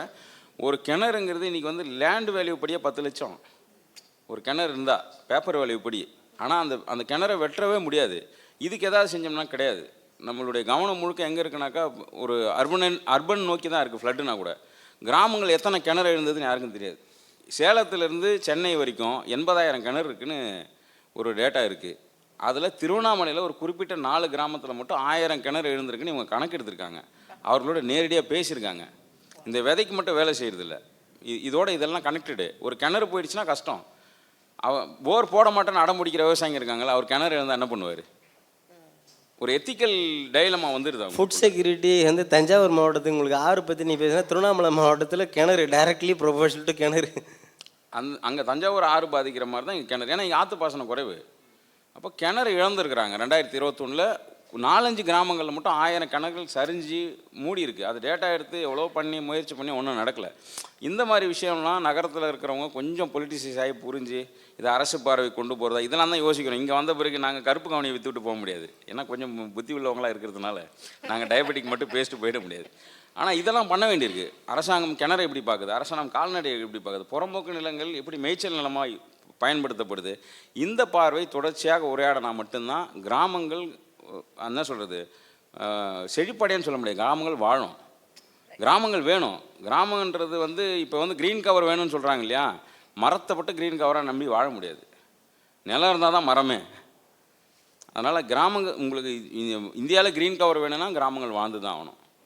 சீர் பண்ண வேண்டியது நிறைய இருக்குது கிராமத்தில், இல்லைன்னு சொல்ல முடியாது. அங்கே இருக்கிற சோஷியல் பொலிட்டிக்கல் இஷ்யூஸ் நிறைய இருக்குது. அதனால் அதை இழந்து தான் சீர் பண்ணணும் அவசியம் கிடையாது, இதில் இருந்து தான் சீர் பண்ண முடியும். சார், இப்போ நீங்கள் சொன்ன மாதிரி இப்போ திருவண்ணாமலையில் கொஞ்சம் நிறையா வந்து எஃபர்ட்ஸ் எடுத்துகிட்டு இருக்கீங்க. நீங்கள் வந்து கலசப்பாக்கம் ஃபோரம்லேயும் சரி, நீங்கள் வந்து விதை ஃபோரம்லேயும் சரி நிறையா எஃபர்ட்ஸ் எடுத்துகிட்டு இருக்கீங்க. லெனின் சார், நீங்கள் அதை பற்றி வந்து அந்த கலசப்பாக்கம் மாடல் பற்றி சொல்லுங்களேன். அது எப்படி வந்து rest of India, rest of the world கூட ஒரு எடுத்துக்காட்டாக எப்படி இருக்க முடியும் அப்படிங்கிறது? நீங்கள் ஆக்டிவிட்டிலாம் சிம்பிளாக அதை பற்றி நீங்கள் ஐடியாலஜிக்கலாக எடுத்துக்கோங்க. ஆனால் அந்த அமைப்பு எப்படி ஒர்க் பண்ணுதுன்னு சொல்கிறேன். இது வந்து கிட்ட ஒரு 20 வருஷத்துக்கு மேலே ரன் ஆகிட்டுருக்கு. ஆர்ஜின் வந்து வெங்கடாச்சலம் ஐயான்னு சொல்லிட்டு செங்கம் அவர் தான் இதுக்கு வித்துட்டார். அப்புறம் மீனாட்சி சுந்தர ஐயா, அப்புறம் ராஜேந்திர ஐயா, இவங்க 3 பேர் தான் கிட்டத்தட்ட இதை உருவாக்கி எடுத்துகிட்டு வந்தாங்க. வெங்கடாச்சல ஐயா காலமாகி கிட்டத்தட்ட 5 வருஷம் ஆகுது. அதன் பிறகு இவங்க எடுத்து செஞ்சிட்ருக்காங்க. என்னன்னு கேட்டால் மாதம் ஒரு முறை நாங்கள் கூடுவோம். மாதம் வந்து 5ஆம் தேதி, அது ஞாயிற்றுக்கிழமை திங்கக்கிழமை எந்த ஃபெஸ்டிவலாக இருந்தாலும் சரி. கோவிட் நேரத்தில் கூட நாங்கள் அதை பண்ணிகிட்டு இருந்தோம். கோவிட் நேரத்தில் எங்களுக்கு என்ன ரெஸ்ட்ரிக்ஷன், ஏரிக்கரையில் உட்காந்து நாங்கள் பேச போகிறோம். அதுக்கு அதனால் எல்லா டைம்லையும் நடந்துகிட்டு இருக்குது. இந்த ஒரு 7 வருஷமாக வந்து அந்த மாதாந்திர குடல் வந்து சிவிரனுங்க எந்த தங்கு தடை இல்லாமல் நடந்துகிட்டு இருக்குது. எந்த ஒரு நிதி வெளியிலேருந்து நிதி கொண்டு அது நடக்கலை. அதில் வந்து முக்கியமாக வந்து வெற்றிகளை கொண்டாடுறத தாண்டி அனுபவங்களையும் தோல்வின்றத விட ஒரு அனுபவ பாடமாக அதை பகிர்ந்துக்கிறதுக்கு தான் ரொம்ப முதன்மையாக எடுத்துகிட்டு வரோம். இதை கொஞ்சம் கொஞ்சமாக வந்து மாதம் கூட்டிகிட்டு இருந்தோம், டிஸ்கஷன் பண்ணோம், என்னென்ன நாலேஜ்ன்றது ஷேர் பண்ணிட்டோம். இப்போ அதை கொஞ்சம் கொஞ்சமாக மேம்படுத்தி என்னவா பண்ணிகிட்டு இருக்கோம்னா, நாங்கள் ஸ்ட்ரக்சராக கொண்டு போகிறோம். நீங்கள் வந்து ஒரு விவசாயிகள் கிட்டக்கா வந்து ஆடி மாதம் வந்து விதை முதல் படுத்தணும். 2ஆவது பாகம் வந்து உங்களுக்கு தைக்கு பிறகு தொடங்கும். நீங்கள் வந்து ஆடி மாதம் நாங்கள் விதைக்கிறதுக்கு முன்னாடி விதை திருவிழா செய்வோம். அது வந்து விதை திருவிழா கிராமங்களை மையப்படுத்தி நாங்கள் செய்வோம். அதே வந்து தை மாதம் அறுவடை வரும். தை மாதத்துக்கு பிறகு உணவு திருவிழா செய்வோம். அது நகரங்கள்லாம் சென்னை மாதிரி மெட்ரோ சிட்டிக்கு நாங்கள் அவ்வளோ தூரம் எங்களால் தூக்கிட்டு வர முடியாது. திருவண்ணாமலை, கண்ணமங்கலம் அப்படின்னு ஒரு 1000 பேர் 500 பேர் ஈஸியாக கூட்டிகிட்டு முன்னால ஒரு 100 பேர் கூடுற மாதிரி இருந்தால் கூட அதெல்லாம் பண்ணுவோம். அந்த மாதிரியான ஒரு ஒரு 2-3 வருஷம் ரொம்ப சீவியராக யங்ஸ்டர்ஸ் எல்லாமே சீனியர்ஸ் எல்லாமே சேர்ந்து கலந்து ஒரு ஒரு விழா ஒரு விழான்றதுனா ஒரு சின்ன ஆக்டிவிட்டிக்கு ஒரு 3 ஆலோசனை கூட போடுவோம். குறைஞ்சபட்சம் என்கிட்ட வந்து இந்த மாதிரி தார்ப்பை தான் சேரில் என்கிட்ட ஒரு சேர் இருந்தால் தான் உட்காருங்க, எங்கள் மீட்டிங் நீங்கள் வர முடியாது. அதனால் நீங்களே வந்திருக்கிறீங்க. சாப்பாடு இருக்கிற சாப்பாடு தான் எல்லோரும் செம்ம தான் உட்காந்து இருக்கிற இலையில சாப்பிட்டு போடுவோம். மழை வந்தாலும் ஒரு பக்கமாக பிடிச்சின்னு கையில் இலையை பிடிச்சின்னு சாப்பிட்டு போன வரலாறுலாம் உண்டு. சந்தை இருக்கும். கொஞ்சம் கொஞ்சமாக வந்து உரையாட ஆரம்பித்தோம். அடுத்து வந்து இன்னும் முறையாக உரையாட ஆரம்பித்தோம். எங்களோட உற்பத்தியை வந்து கொஞ்சம் கொஞ்சமாக செய்ய ஆரம்பித்தோம் நஞ்சில்லா பொருளை. அது ஒன்று சந்தையை உருவாக்க ஆரம்பித்தோம். இப்போ வந்து வார சந்தைகளை ஒருங்கிணைச்சு செஞ்சுட்டு இதை வந்து இந்த ஆக்டிவிட்டியை முன்மாதிரியை கொண்டு கண்ணமங்கலம், அவலூர்பேட்டை, வேலூர் இந்த மாதிரி அங்கங்கே வார சந்தைகள் தொடங்க ஆரம்பிச்சிச்சு. உள்ளூர் வார சந்தைகளில் போயிட்டு ஒரு கேபின்னா ஒரு விரிப்பு போட்டு இது வந்து விவசாயம் உள்ளூர் விவசாயம் இப்போ லெனின்னு கேட்டாங்க. எங்கள் உழவு சந்தைக்கு போனால் என் தக்காளி போனால் ஃபஸ்ட்டு விற்று விடும். நான் எதுவுமே இயற்கை விவசாயி, எனக்கு பேனர் கூட நான் காயத்தில் எதுவும் ஐடி கார்டெலாம் போட்டு போக பார்த்து கிடையாது. அது எதுவுமே வச்சோன்னு பார்த்தோன்னே நம்மளது லெலின் வந்துக்குதுன்னு சொல்லிட்டு எதுவும் காலி பண்ணிடுவாங்க. அதே தான் எல்லா சந்திரசேகர்னு எங்கள் ஊரில் இருக்கிறாப்புல ஒரு பெரிய உந்துதல். எங்கள் திருவண்ணாமலை மாவட்டத்துக்கு பெரிய ஆற்றல் சக்தி சந்திரசேகர் தான். அது மாதிரி எல்லாருமே ஒரு விவசாயிகள் வந்து சமூக உறவு வந்துடுது. ஆகையினால வந்து சந்தை வந்து எங்களுக்கு அடுத்தது சமூக பார்வை வந்துருக்குது. வந்து ஒரு ஒற்றை பொருள் கருப்பூனி சந்தையில் இருந்து கேட்டால் கருப்பூனி உற்பத்தியை நாங்கள் எதிர்க்கிறோம். எதுக்கு நீங்கள் தேவையில்லாமல் அது வந்து ஒரு கேஷ் ட்ராக்கில் தான் வைக்கிறோம். உங்கள் வாழ்வாதாரத்துக்கு செஞ்சுக்கலாம். எதிர்க்கிறோம் கேட்டாங்க நீ போய் செய்யாதுன்னு சொல்லிட்டு யார் கையும் பிடிச்சி இசிக்கல. நீங்கள் அதுக்கு போய் எங்கள் குள்ளகார வச்சுங்க, பட்டத்தோடு பயிர் செய்யுங்க, மொச்சக்காய் போடுங்க, சோளம் போடுமோ, மாமனுக்கு போடுன்னு சொல்லிட்டு அந்த ரிசோர்ஸஸ் நேச்சுரல் நம்மக்கிட்ட கிடைக்கக்கூடிய வளங்களை கொண்டு நமக்கு தேவையானதை உற்பத்தி செய்து உள்ளூர் பொருளாதாரத்தை மேம்படுத்து. இழுப்பு எண்ணெய்க்காக எண்ணெய் திருவிழா தீபம், கார்த்திகை தீபம் எங்கள் ஏரியாவில் ஃபேமஸ். இழுப்பு எண்ணெய் பொங்கல் எண்ணெய்க்காக ஒரு திருவிழா எடுக்கிறத பார்த்தோம். பொங்கல் அப்போ பச்சரிசி திருவிழா செய்தோம். இந்த மாதிரி தீமெட்டிக்காக ஒர்க் பண்ண ஆரம்பித்தேன். அதான் சொன்னேன், ஒரு 3 ஆண்டுகளுக்கு முன்னாடி ஒரு ஆர்வத்தில், ஏன்னா வந்து தொடக்கத்தில் சொன்னீங்களே இயற்கை விவசாயம் பைத்தியர்த்தான்னு சொல்லிட்டேன். பைத்தியர்லாம் கும்பலாக சேர்ந்து பேச ஆரம்பித்து கொஞ்சம் கொஞ்சமாக பைத்தியம் தெளிய ஆரம்பித்து இப்போ எழுத ஆரம்பித்து மாதம் வருஷத்துக்கு ஒரு முறை விதை மலர் வெளியிடுவோம். எந்த மாவட்டத்தில் யார்கிட்ட என்ன விதை இருக்குது, அதனுடைய அறிவு என்ன, அதனுடைய பட்டம் என்ன, அதனுடைய வளர இயல்பு என்ன, எப்படி போனால் அவங்க கை சுட்டுக்கும், இந்த டைமில் போனால் அவங்களுக்கு அறுவடை செய்திடலாம், எது மிஷின் அறுவடை கம்ஃபர்டபுள், எது வந்து மேனுவல் ஹார்வெஸ்ட்டுக்கு கம்ஃபர்டபுள், இந்த மாதிரியான ரிஸ்க் ஃபேக்டர்ஸ்லாம் குறைச்சி மினிமம் கேரண்டி கொடுக்குற மாதிரியான ஒரு அறிவை திரட்டி கொடுத்துக்கிறோம். அண்ணா எங்களுக்கு அசட்டிபிஸ்னு ஒரு கிளாஸ் எடுத்தார். அதில் ஒரே கொஷின் வரும். அது இந்த கலசபாகம் ஃபோரமோட ஒரு வரியாக நான் அதை சொல்ல நான் விரும்புகிறேன். கண்ணன் சொல்லிட்டு பொள்ளாச்சியில் இருக்காங்க. அந்த அண்ணா தான் வந்து அதில் ஒரு சீஃப் கெஸ்ட் அந்த செஷனில். காந்தி எல்லாத்தையும் டீசென்ட்ரலைஸ் பண்ண சொல்கிறாரு, எதை தான் சென்ட்ரலைஸ் பண்ண சொல்கிறாருன்னு ஒரு கொஷின் கேட்டேன். நாலேஜை சென்ட்ரலைஸ் பண்ண சொல்கிறாருன்னு அவர் சொன்னார். மீதெல்லாம் டீசென்ட்ரலைஸ் பண்ணணும், ஆனால் நாலேஜை வந்து மையப்படுது. அதே தான் கலசபாக்கம் ஃபோரமும் அதை செஞ்சுட்டு இருக்குது. நாங்கள் இந்த கொட்டேஷன்லாம் எங்களுக்கு தெரியாது, வேலை பார்த்துன்னே இருக்கிறோம். அறிவை மையப்படுத்திகிட்டே போகிறோம், அனுபவத்தை மையப்படுத்திகிட்டே போகிறோம். சந்தையை நாங்கள் மையப்படுத்தலை, பயணத்தை நாங்கள் மையப்படுத்தலை, அவ்வளோதான். கலசப்பாக்கம் சந்தையோடைய எனக்கு ஒரு இவருக்கு முன்னாடியிலேருந்து எனக்கு அதில் தொடர்பு. அதில் என்னுடைய அனுபவம்னா, தமிழகத்தில் ஒரு விவசாய ஃபோரம் தொடர்ச்சியாக வாசிப்பது, தொடர்ச்சியாக அரசாங்கத்தோட சண்டை போடுற ஒரு கூட்டம். அவங்க மீது எல்லாரும் சந்தையில் சண்டை போட்டாங்கன்னா அதுவும் செய்கிறாங்க. ஆனால் நீங்கள் தினமலரில் விவசாயம் சம்மந்தமாக தப்பான ஒரு கட்டணம் வந்துச்சுன்னா, தினமணி இன்னைக்கு ஏதோ வந்துருக்கு, நம்ம தப்பாக சொல்லக்கூடாதீங்க. இவங்க எல்லாரும் சேர்ந்து அந்த மெயில் ஐடி எடுத்து அதுக்கு மறுப்பு கட்டுரை எழுதுவாங்க. 100லேருந்து 150 பேர் எழுதுவாங்க. மரபு கடுகு அனுமதி கொடுத்த போது நாங்கள் ப்ரொட்டஸ்ட் பண்ணியிருக்கிறோம். இதெல்லாம் வந்து ஒரு யாரும் செய்ய வேண்டிய விஷயங்களை எடுத்து செய்வாங்க. ரீடிங் ஹேபிட்ஸ் அதிகம் இவங்ககிட்ட. ஒரு புத்தகம் வருதுன்னா அது ஆங்கிலத்திலேருந்து ஆங்கிலம் தெரிஞ்சவங்களை கூப்பிட்டு வந்து படிக்க வச்சு பேச வைப்பாங்க. அதையும் பண்ணுவாங்க. ஃபஸ்ட்டு பேசுங்க, உங்களுக்கு என்ன வேலை அதோட அப்படிம்பாங்க. நம்மகிட்ட ரொம்ப உரிமையாக விமர்சனம்லாம் செய்வாங்க. பயங்கர கடுமையான விமர்சனம் பண்ணக்கூடிய கூட்டம். அந்த விமர்சனத்தின் வாயில தான் இவங்க வந்து ரொம்ப ஸ்ட்ராங்காக இருக்காங்க. அந்த ஃபோரமே பார்த்தீங்கன்னாக்கா ரொம்ப டெமோக்ராட்டிக்காக இருக்கும். யாருமே பேசாமல் இருக்க முடியாது. முதல்ல அது ஆண்களோ பெண்களோ திருநர்களோ அல்லது யாராக இருந்தாலும் சரி, பார்ட் டைம் இருக்கிறவங்க, வாலண்டியர், குழந்தைங்க உட்பட அந்த ஃபோரம் ஃபார்ம் ஆச்சுன்னா பண்ணணும். இவங்க இன்னொரு இன்ட்ரெஸ்டிங் திங் பண்ணாங்க. ஒரு மாதத்துக்கு 200 பேர் 300 பேர் வந்துட்டு இருந்தாங்க. திடீர்னு ஒரு நாள் போகிறோம் 50 பேர் தான் வராங்க. என்னடானா 30 கிலோமீட்டருக்கு அந்தாண்டு வராதிங்கன்னு சொல்லிட்டோம். 30 கிலோமீட்டருக்கு அந்தாண்டு வர மாதிரினா உங்கள் ஊரில் ஒரு கூட்டத்தை ஆர்கனைஸ் பண்ணுங்கள், இந்த கூட்டம் எப்படி நடத்தணும் ஒரு முறை கற்றுக் கொடுக்குறோம், நீங்கள் அங்கேயே பண்ணுங்கள். டீசென்ட்ரலைசேஷன் அவ்வளோ அழகாக புரிஞ்சு வச்சுருக்கிற டீம் வந்து கலசப்பாக்கம். தமிழ்நாட்டில் நிறைய பேர் இருக்காங்க. இவங்க ஒரு வித்தியாசமாக புரிஞ்சுக்கிட்டு அதை ஒரு செயலூக்கமாக பண்ணி அதுக்கு ஒரு 2-3 பேர் நான் உதாரணம் சொல்லுவேன். மீனாட்சி சுந்தரம் ஐயா, பிடிஆர் இருக்கார், ராஜேந்திரன் ஒருத்தர். பொலிட்டிக்கலி அவ்வளோ நாங்கள் கரெக்ட் பண்ணிக்கிட்டே இருப்பார் இந்த இளைஞர்களை.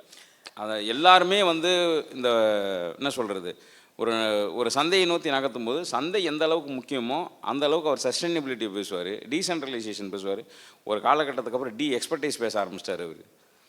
எக்ஸ்பர்ட்டுங்க வந்து சொல்லி இவங்களை வந்து ஒரு பேங்கர் வருவார், அவர் ஐடியா கொடுப்பார் இவங்களுக்கு, அதை ஒத்துக்கிறதே இல்லை. திட்டு வாங்கிட்டு போவார், அவர் வாங்கிட்டு போவார். ஏன்னா உன்னுடைய நோக்கம் எனக்கு தெரியும் அப்படிங்கிறதுல ரொம்ப கிளாரிட்டி உள்ள ஒரு டீமாக தான் நான் கலச பார்க்க. இதெல்லாம் வந்து ஒரு முக்கியமான தெரிஞ்சிக்க வேண்டியது. நிச்சயமாக வாசிப்பு அவங்களுக்கு உண்டு. நிறைய பேர் சொல்லுவாங்க அனுபவம் போதுன்னுவாங்கள்ல, அதை அவங்க ஒத்துக்கிறதே இல்லை. அவங்க வாசினே இருக்கிறாங்க. அவர் வீடு போன முறை கூட்டத்துக்கு போகும்போது எனக்கு என்ன ஆச்சரியம், நான் பிடிஆர் சொன்னது, புக்கை எடுத்துன்னு போய் வீடு வீடாக கொடுங்க. இன்னும் முஸ்லீம் பொம்பளைங்க வீட்டை விட்டு வெளில வரல, அவங்ககிட்ட புக்கை கொடுங்கிறாரு. கிராமத்தில் தலித் மக்கள் விதையை கொடுங்க. ஆட்டோ பிரச்சாரம் பண்ணுறாங்க, இன்னமும் ஆட்டோ பிரச்சாரம் பண்ணி வீடு வீடாக போய் எக்ஸ்ட்ரா ஒர்க். இது வரைக்கும் அந்த அமைப்பு சார்பாக துண்டு நோட்டீஸ் மட்டுமே கிட்டத்தட்ட வந்து துண்டு நோட்டீஸ்னால் ஒரு முறை போடுறது காப்பீஸை சொல்லலை, ஒவ்வொரு தீமுக்கும் போட்ட நோட்டீஸ் கணக்கு மட்டுமே ஒரு 250 நோட்டீஸ் போட்டிருப்போம். தீமெட்டிக்கு அவ்வளோ ஈவெண்ட்ஸ் பண்ணியிருப்போம். இதை சொல்லி இந்த அமைப்பை முடிச்சு விரும்புகிறேன். அந்த கொஸ்டினை நான் ஒரு சக அந்த கூட்டத்துக்கு போகிற மனுஷன் மாதிரி போய் பிடிஆர் நான் பேட்டி எடுத்தேன். அப்போ ஒரு வரலாறு கொஞ்சம் எழுதி வைப்போமேன்னு சொல்கிறதுக்காக அவர்கிட்ட கேட்டும்போது இந்த அமைப்பு எப்படி தொடங்குன்னு கேட்டால், பசுமை புரட்சியின் வன்முறைகள் புஸ்தகம் படிச்சுட்டு அதில் எப்படி ராட்டையிலேருந்து சேஞ்சஸ் வந்து விதையிலேருந்து தொடங்குதுன்னு சொல்லிட்டு நாங்கள் போய் வெங்கடாச்சலையை போய் பார்த்தோம். வெங்கடாச்சலையை தான் எங்களை ராஜேந்திரன் ஐயா போய் வெங்கடாச்சலையை பார்த்துக்கிறாரு. வெங்கடாச்சலையை வந்து மீனாட்சி சந்திரன் ஒருத்தட்டு ஆல்ரெடி நான் ட்ரெயின் பண்ணிக்கிறேன் பாருன்னு சொல்லிட்டு அங்கேயே பக்கத்துலேயே வச்சு அங்கே ஒரு அமைப்பு உருவாக்கி அப்படி உருவாக்கணத்தான்.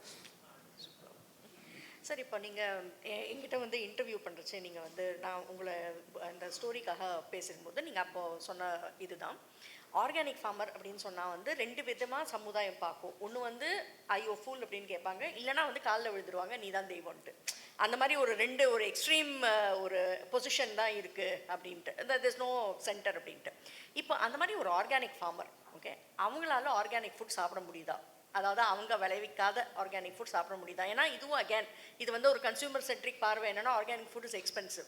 நாங்கள் வாங்குறச்சே இப்போ ஆஸ் அ கன்சியூமர் நான் சொல்கிறேன், இப்போ நான் வாங்குறச்சே வந்து இப்போ வந்து ஒரு இண்டஸ்ட்ரியல் ஃபார்மிங்கில் வர பொருளுக்கும் ஆர்கானிக் பொருளுக்கும் விலை வித்தியாசம் இருக்குது. ஆப்வியஸ்லி இந்த எஃபர்ட் வந்து ரொம்ப வித்தியாசம். இப்போ நீங்கள் போடுற எஃபர்ட்டுக்கும் அந்த எஃபர்ட்டுக்கும் ரொம்ப வித்தியாசம் இருக்குது, ரிஸ்க்கும் அதிகமாக இருக்குது. ஸோ அந்த மாதிரி இருக்கிற பட்சத்தில் இப்போ ஆர்கானிக் ஃபார்மர்ஸ் இப்போ கலசப்பாக்கம் அது வந்து ஒரு டிஃப்ரெண்ட் ஒரு இதுன்னு வச்சுக்கோங்களேன், ஒரு எக்ஸெப்ஷன். பட் நீங்கள் வந்து பொதுவாக நீங்கள் தமிழ்நாட்டில் ஆர் இந்தியாவில் உங்களுக்கு தெரிஞ்ச வரைக்கும் வந்து organic farmers eating organic food. ஏன்னா இப்போ நீங்கள் பார்த்தீங்கன்னா இப்போ நெசவு தொழில் நீங்கள் எடுத்தீங்கன்னு வச்சுக்கோங்களேன், ஹேண்ட்லூம் வீவர்ஸ் வந்து யாரும் இப்போ ஹேண்ட்லூம் போடுறது ஆமாம் இல்லைங்களா? இப்போ விமென்லாம் பர்டிகுலர்லி ஹேண்ட்லூம் வீவிங் பண்ணுற விமன் எல்லாருமே வந்து சிந்தட்டிக் சேலை தான் கட்டுறாங்க. ஸோ அந்த ஒரு பிழைவும் ஏற்பட்டுருது from their products. அதில் அது நீங்கள் வந்து எப்பயுமே ரா மெட்டீரியல் ரேட்டு பார்க்காம அந்த என்ன சொல்கிறதுனா வேல்யூ ஆடட் ப்ராடக்ட் ரேட்டு பார்க்கும்போது தான் ஆர்கானிக் காஸ்ட்லி. இங்கே ஒரு ஈவெண்ட் வந்து நீங்கள் வந்து ஒரு சந்தை நடத்துங்களேன், ஒரு இயற்கை விவசாயம் சார்ந்த சந்தையாக அது இருந்ததுன்னா நீங்கள் கடைசியில் பட்ஜெட் போட்டு முடிக்கும் பொழுது ரா மெட்டீரியல்ஸ் எவ்வளோ விட்டுருக்கு, ரெடி டு ஈட் எவ்வளோ விற்றுருக்குன்னு பார்த்தீங்கன்னா தெரிஞ்சிடும் அந்த டிஃப்ரென்ஸு. விவசாயிகள் கையை விட்டு போகும்போது ரா மெட்டீரியல் கம்மியாக தான் இருக்குது. ஆர்கானிக்லேயுமே விவசாயி நேரடியாக வரும்பொழுது அது கம்மியாக இருக்குது. அது கடைகளுக்கு வந்து ரீபேக் ஆகி அதுக்கு பிறகும் அது வேல்யூ அடிஷன் சொல்லி உருண்டையாக மாறி அது பர்ஃபியாக மாறி அது வந்து மோத்தி லட்டாக மாறும்போது தான் ஒன்றுத்துக்கு ரேட் இருக்குது. இப்போ ஊரில் நாங்கள் பொல்லங்காய் உண்டோமோ அதே கொஞ்சம் தட்டியாக்கி அப்புறம் டைமண்ட் ஷேப்லாம் போட்டு பர்ஃபிங்கிறாங்க. அதுக்கு பிறகு அதை கொஞ்சம் அப்படியே போராசிட்டியோட பண்ணி பண்ணும்பொழுது தான் அது ரேட்டு வேறு. ஆனால் அது எங்கிட்ட மாவாக இருக்கும்போது அதே ரேட்டு தான், அரிசியாக இருக்கும்போது அதே ரேட்டு தான். இந்த வேல்யூ எடிஷன் வந்து மீண்டும் ஒரு சுமையாக ஆக்குறாங்க அவங்க மேலே. ஆர்கானிக் ஃபுட் காஸ்ட்லின்னு சொல்கிறதுக்கு இன்னொரு காரணம்னா, இந்த ஒரே அரிசி இந்தியா முழுக்க உருவாகுது, ஒரே கோதுமை இந்தியா முழுக்க உருவாகுதுன்னா அதனுடைய டிரான்ஸ்போர்ட்டேஷன், அதனுடைய ப்ரிசர்வேஷன் டெக்னிக்ஸு இது எல்லாம் அதுக்கு பின்னாடி இருக்குது. நாங்கள் காலையில் வரும்போது பேசிட்டு வந்தேன், ஒரு அரசாங்கம் என்ன பண்ணலாம் அப்படின்னா, ஒரு டிஸ்ட்ரிக்கு ஒரு 5 அல்லது 6 கண்டெய்னரை விட்டு இந்த மாதிரி ஆர்கானிக் ப்ரொடியூசர்கிட்டலாம் காலையில் 8 மணிக்கு போய் காய்கறியை கலெக்ட் பண்ண ஆரம்பித்தா காய்கறி உற்பத்தி ஆகும். ஃபார்மர்ஸ்க்கு என்ன சிக்கல்னா, தான் தோட்டத்தில் விளைய வச்சதை நீங்கள் வந்து 2 செடி வச்சா ஒரு குடும்பத்துக்கு போதும். ஒரு வெண்டைக்காய் ஒரு ஃபார்மர் 2 செடி எடுத்து வச்சுன்னு இருக்க முடியுமா? ஒரு 5 சென்ட் போட்டால் கூட குறைஞ்சபட்சம் 25 ஃபேமிலி கன்சியூம் பண்ணோம் வெண்டைக்கானா. அந்த 5 செடியில் இவர் என்ன பண்ணோம், அதை சந்தை நோக்கி நகர்த்தும் பொழுது இவருக்கான லாஜிஸ்டிக் இல்லை. இன்றைக்கி பல கொரியர் சர்வீஸ் ஃபார்ம் ப்ரொடியூஸை வந்து அந்த ரா மெட்டீரியலாக இருக்கும்போது எடுக்க மாட்டான், பேக் பண்ணி எஃப்எஸ்எஸ்ஐ எவ்வளோ பில்லு கொடுத்தா இன்வாய்ஸ் கொடுத்தா எடுத்துக்கிறான். அப்போ கொரியர் சர்வீஸ் உட்பட இதுக்கு காரணம். ஏன்னா நீங்கள் போய் போட்டோம்னா நீங்கள் எஸ்டியில் போட்டால் 40 ரூபா, ப்ரொஃபஷனலில் போட்டால் 50 ரூபா கிலோவுக்கு, மூட்டையாக போட்டால் கூட 300 ரூபா வாங்குறான். நம்ம ரதி மீனால் போட்டால் தூக்கி அடித்து கிழிச்சிடுவான். லாஜிஸ்டிக் பெரும் பங்கு வகிக்குது. லாஜிஸ்டிக்கில் ஃபார்மர்ஸ் கிட்ட நம்ம நிறைய டீசென்ட்ரலைஸ் பண்ண ரிசோர்ஸை கொண்டு போய் சேர்க்கணும். லாஜிஸ்டிக் முதல்ல அவங்களுக்கு பார்க்க வைக்கணும். இந்த பிராண்டிங்கு லேபிளிங்கு இதில் நிறைய குறைக்கணும்.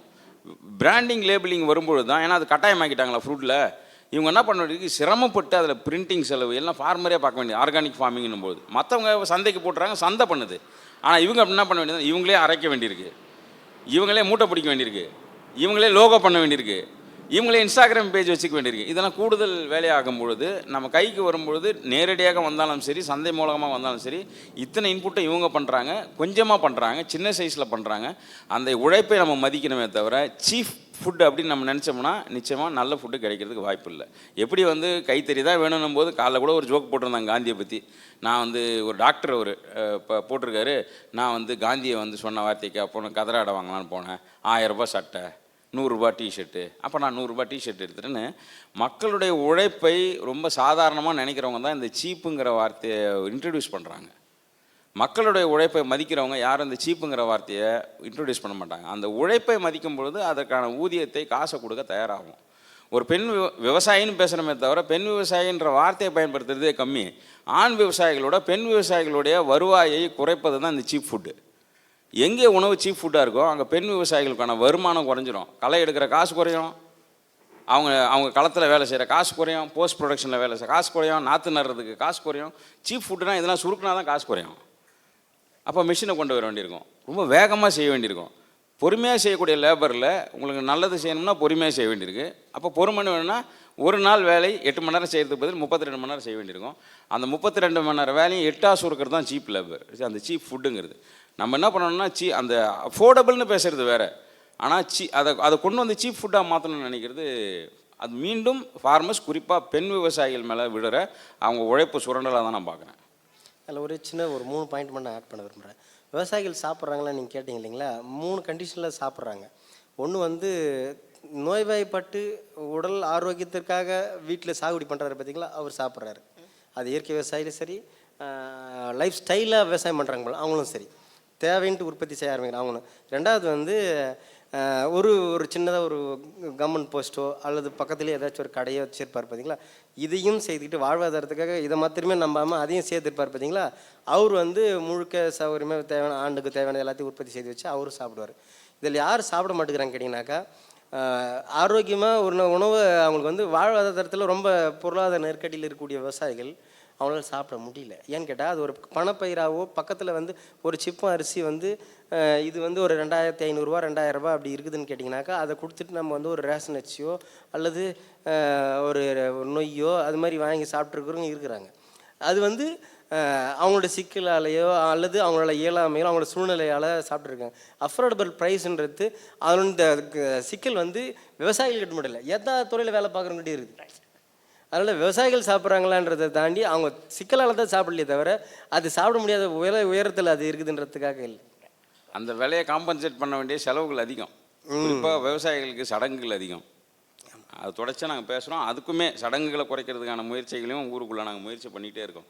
ஏன்னா ஒரு அறுவடை முழுக்க முடித்து ஏதாவது ஒரு பெரிய சடங்கு ஃபெஸ்டிவல் அல்லது ஏதோ ஒரு இதுக்காக ஏதோ ஒரு நம்பிக்கைக்காக பணத்தை இழக்கிறவங்க அதிகம். அதையும் நம்ம தொடர்ச்சியாக பேச வேண்டியிருக்கு. வெறும்னே ப்ரொடக்ஷனில் மட்டும் பேசாமல் அவங்க லைஃப் ஸ்டைலில் பேசணும்னா என்ன தான் ப்ரொடியூஸ் பண்ணாலும் அதை இழந்துடுறாங்க. ஸோ இப்போ இது இப்போ நீங்கள் ஆக்சுவலாக அந்த பாயிண்ட் ஏற்கனவே தொட்டுட்டீங்க. விமன் ஃபார்மர்ஸ் பற்றி சொல்லியிருக்கீங்க, அக்ரி லேபரர்ஸ் பற்றியும் சொல்லியிருக்கீங்க. இப்போ நம்ம வாழைன்னு ஒரு படம் ரீசெண்டாக வந்திருக்கு. அதில் தான் ஃபார் த ஃபர்ஸ்ட் டைம் நம்ம இவ்வளோ ஆள் அப்படின்னு நம்ம சொல்கிறத ஒரு முகம் வச்சு காமிச்ச ஒரு படமாக நான் பார்க்குறேன். அந்த மாதிரி நீங்கள் பார்த்தீங்கன்னா இப்போ எல்லா ஃபார்மர்ஸுமே இப்போ நீங்கள் பொதுவாக எந்த இடத்துல போய் பேசினாலும் இல்லை ஆள் கிடைக்க மாட்டாங்கிறாங்க, அதனால தான் நம்ம இந்த க்ராப்பை விட்டுடுறோம், இல்லை லேபர் கிடைக்க மாட்டேங்கிறாங்க, லேபர் கூடுதலாக கேட்குறாங்க, அவங்க லேபர் சார்ஜோடு நம்ம டீ போண்டா வாங்கி கொடுக்கணும், டீ வடை வாங்கி கொடுக்கணும். இது ஒரு கன்சிஸ்டன்ட் ப்ராப்ளம். அது எல்லா விவசாயிகளுக்கும் it's a legitimate problem that people have, இல்லைங்களா? On the other side of the fence அந்த ஆளுங்க இருக்காங்க. அதில் நிறையா பெண்கள் தான். ஆளுன்னு சொன்னாலும் அது பெண்கள் தான் நிறையா பேர் இருக்காங்க, அதுவும் வயதான பெண்கள். இவங்களோட சுச்சுவேஷன் எப்படி இருக்குது? இப்போ தமிழ்நாட்டில் பொதுவாக எப்படி இருக்குது?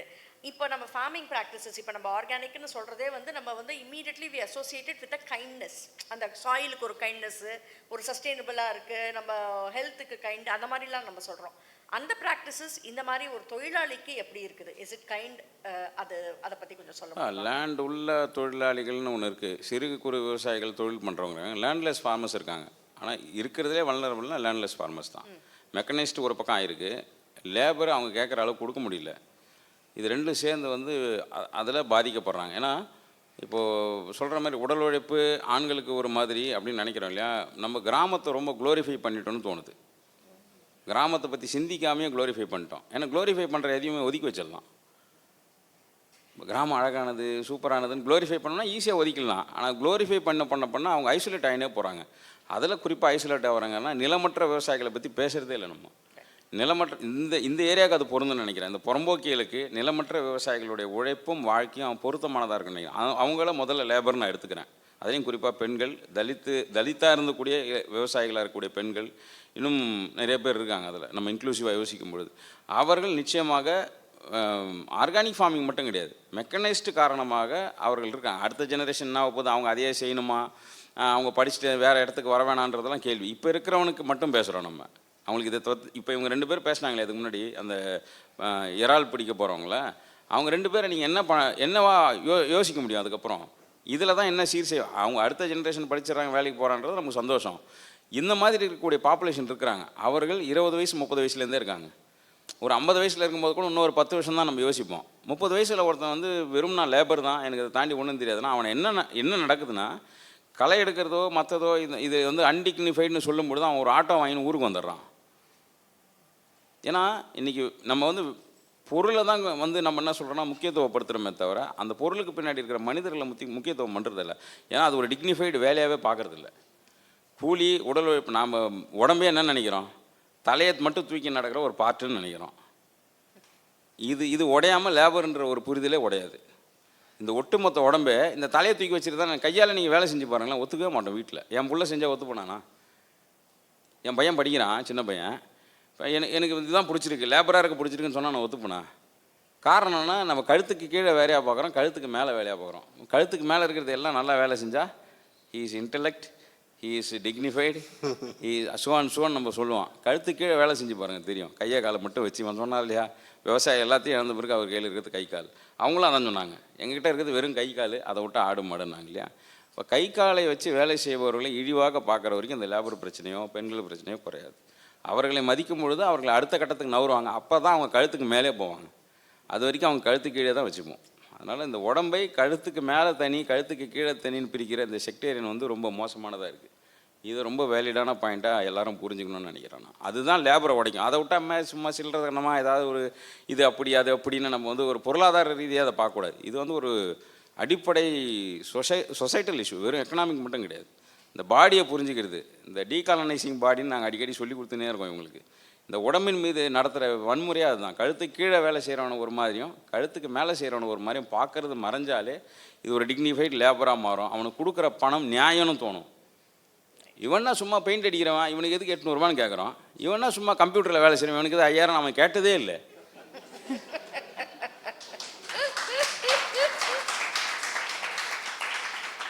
புரியுதுங்களா? எங்கள் அப்பா ஒரு நாள் முழுக்க வேலை செஞ்சால் 500 ரூபா, என் தாத்தா ஒரு நாள் முழுக்க இன்றைக்கும் வேலை செஞ்சால் 50 ரூபா, நான் 6000 ரூபா வாங்குறேன், என் பிள்ளை 60,000 கூட வாங்குவான். இதில் யாரை கொண்டாடுறோம்? நாளைக்கு என் பிள்ளை என்ன கேவலமாக பார்ப்பான். ஒரு நாளைக்கு 6000 ரூபா சம்பளம் வாங்குறோம் நீ அப்படிமா. அப்போது இந்த கழுத்துக்கு கீழே இருக்கிறோம் கழுத்துக்கு மேலே இருக்கிற பிரிவினையும் உடைஞ்சாதான் நம்ம உடல் உழைப்பை மதிப்போம், உடல் உழைப்புக்கு கொடுக்குற பணத்தை மதிப்போம். அப்போ தான் அவர்கள் நோக்கி பணம் நகரும். கிராமமும் சரி, மனுஷன் செழிப்பாக இருப்பான். கிராம நகரன்ற பிரிவுலாம் எனக்கு கிடையாது, நகரத்துலேயும் இது உண்டு. உடலால் உழைக்கிறவங்களும் ரொம்ப சீப்பாக நம்ம நினைக்கிறது மாறணும். இழிவாக நம்மனா இங்கே சொல்லலை, பொது சமூகத்தை பேசுகிறேன். Sir, 2 more questions and then we can open to the audience. So இப்போ வந்து ஒரு பேடி ஃபார்மருக்கு வேணுங்கிற ஸ்கில்ஸ் என்ன சார்? அது வந்து எங்கேருந்து இதை வந்து கற்றுக்க முடியும்? இப்போ நீங்கள் பார்த்தீங்கன்னா பொதுவாக நிறையா வந்து சாஃப்ட்வேர் ப்ரொஃபஷனல்ஸ்லாம் வந்து நாங்கள் வீக்கெண்ட் ஃபார்மர்ஸ் அப்படின்னு போட்டுப்பாங்க. அவங்கள வந்து நம்ம நிறையா கொண்டாடுவோம். நீங்கள் வந்து நிறைய சப்ளிமெண்ட்ஸ்லாம் பார்த்தீங்கன்னா அவங்கள வந்து கேட்பாங்க, how do you start farming, is it profitable, அந்த மாதிரிலாம் கேட்பாங்க. ஆக்சுவலாக நம்ம ரியல் ஃபார்மர்ஸை பற்றி இருக்கிற கதையோட அவங்கள பற்றி நம்மளுக்கு நிறையா கதை நம்ம படிக்க கூடும். இப்போ வந்து அந்த மாதிரி அவங்க போய் கற்றுக்கிறது வந்து வேற விஷயம். பட் இப்போ வந்து இப்போ உங்கள் கலசப்பாக்கத்துலேயே வச்சுக்கோங்களேன், இப்போ பேடி ஃபார்மர்ஸ்லாம் எங்கேருந்து வந்து நாலேஜ் வந்து அவங்க எடுத்துகிட்டு வராங்க, எங்கேருந்து ஸ்கில்ஸ் கற்றுக்குறாங்க? நீங்கள் சொல்லலைனால அதை நான் சொல்லியிருப்பேன்.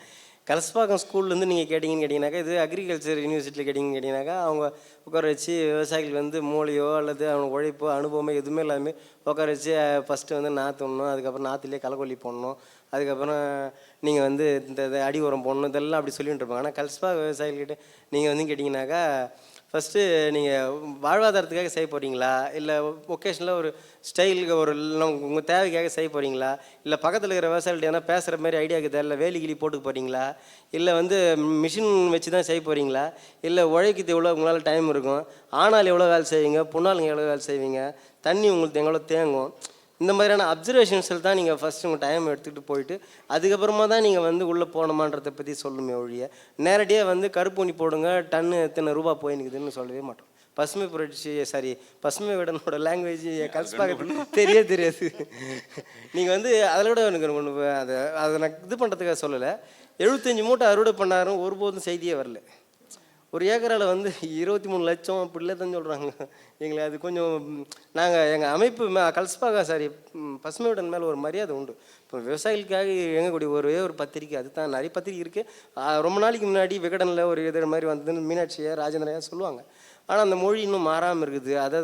அதை நம்பி நிறைய பேர் ஐடி ப்ரொஃபஷனில் வரதுக்கான அந்த டெக்ஸ்ட்லாம் அவங்களுக்கு பிடிக்குதுன்னு நினைக்கிறேன். நீங்கள் உள்ளே வந்தீங்க கேட்டீங்கன்னாக்கா அடி தம்சம் பண்ணணும். நீங்கள் உள்ளேருந்து 2 கட்டு தூக்கின்னு வர முடியாது. மூவிங் மிஷின்லாம் உள்ளே வந்து சிக்கிட்டு ஜேசி வந்து இஸ்து வரலாறுலாம் உண்டு. 2 அரப்பர் மிஷின் உள்ளே சிக்கிக்கிட்டு வெளியில் வர முடியாத அளவுக்கு உள்ளே வந்து உலகால் இறங்கி நிற்குது. கிளைமேட் சேஞ்ச் வந்து நீங்கள் என்றைக்கு மழை வரும்னுலாம் உங்களால் சொல்ல முடியாது. டிசம்பருக்காக யோசனை பண்ணி புரட்டாசி மாதம் நடவு போடுறோம். புரட்டாசி மாதம் நடவு போகிறத அறுவடை பண்ண முடியாத சிக்கல்லாம் இருக்குது. அதில் நீங்கள் நெல் விவசாயி ஆகிறதுக்கு நீங்கள் மிலிட்ரி மேன் ஆகுதுன்னா ஃபஸ்ட்டு ஃபிட்னஸுக்கு முன்னாடி பக்கத்தில் இருக்கிற மனுஷன் பக்கத்து கைனிக்காரன் நம்பாமல் பக்கத்துக்கு என்னோட உறவாட முடியாமல் ஒரு ரிசோர்ஸஸ் என்னன்றது உங்களுக்கு தெரியாமல் நீங்கள் நெல் விவசாயம் ஆகணும்னு நினைக்கிறதே ஃபஸ்ட்டு தப்பு.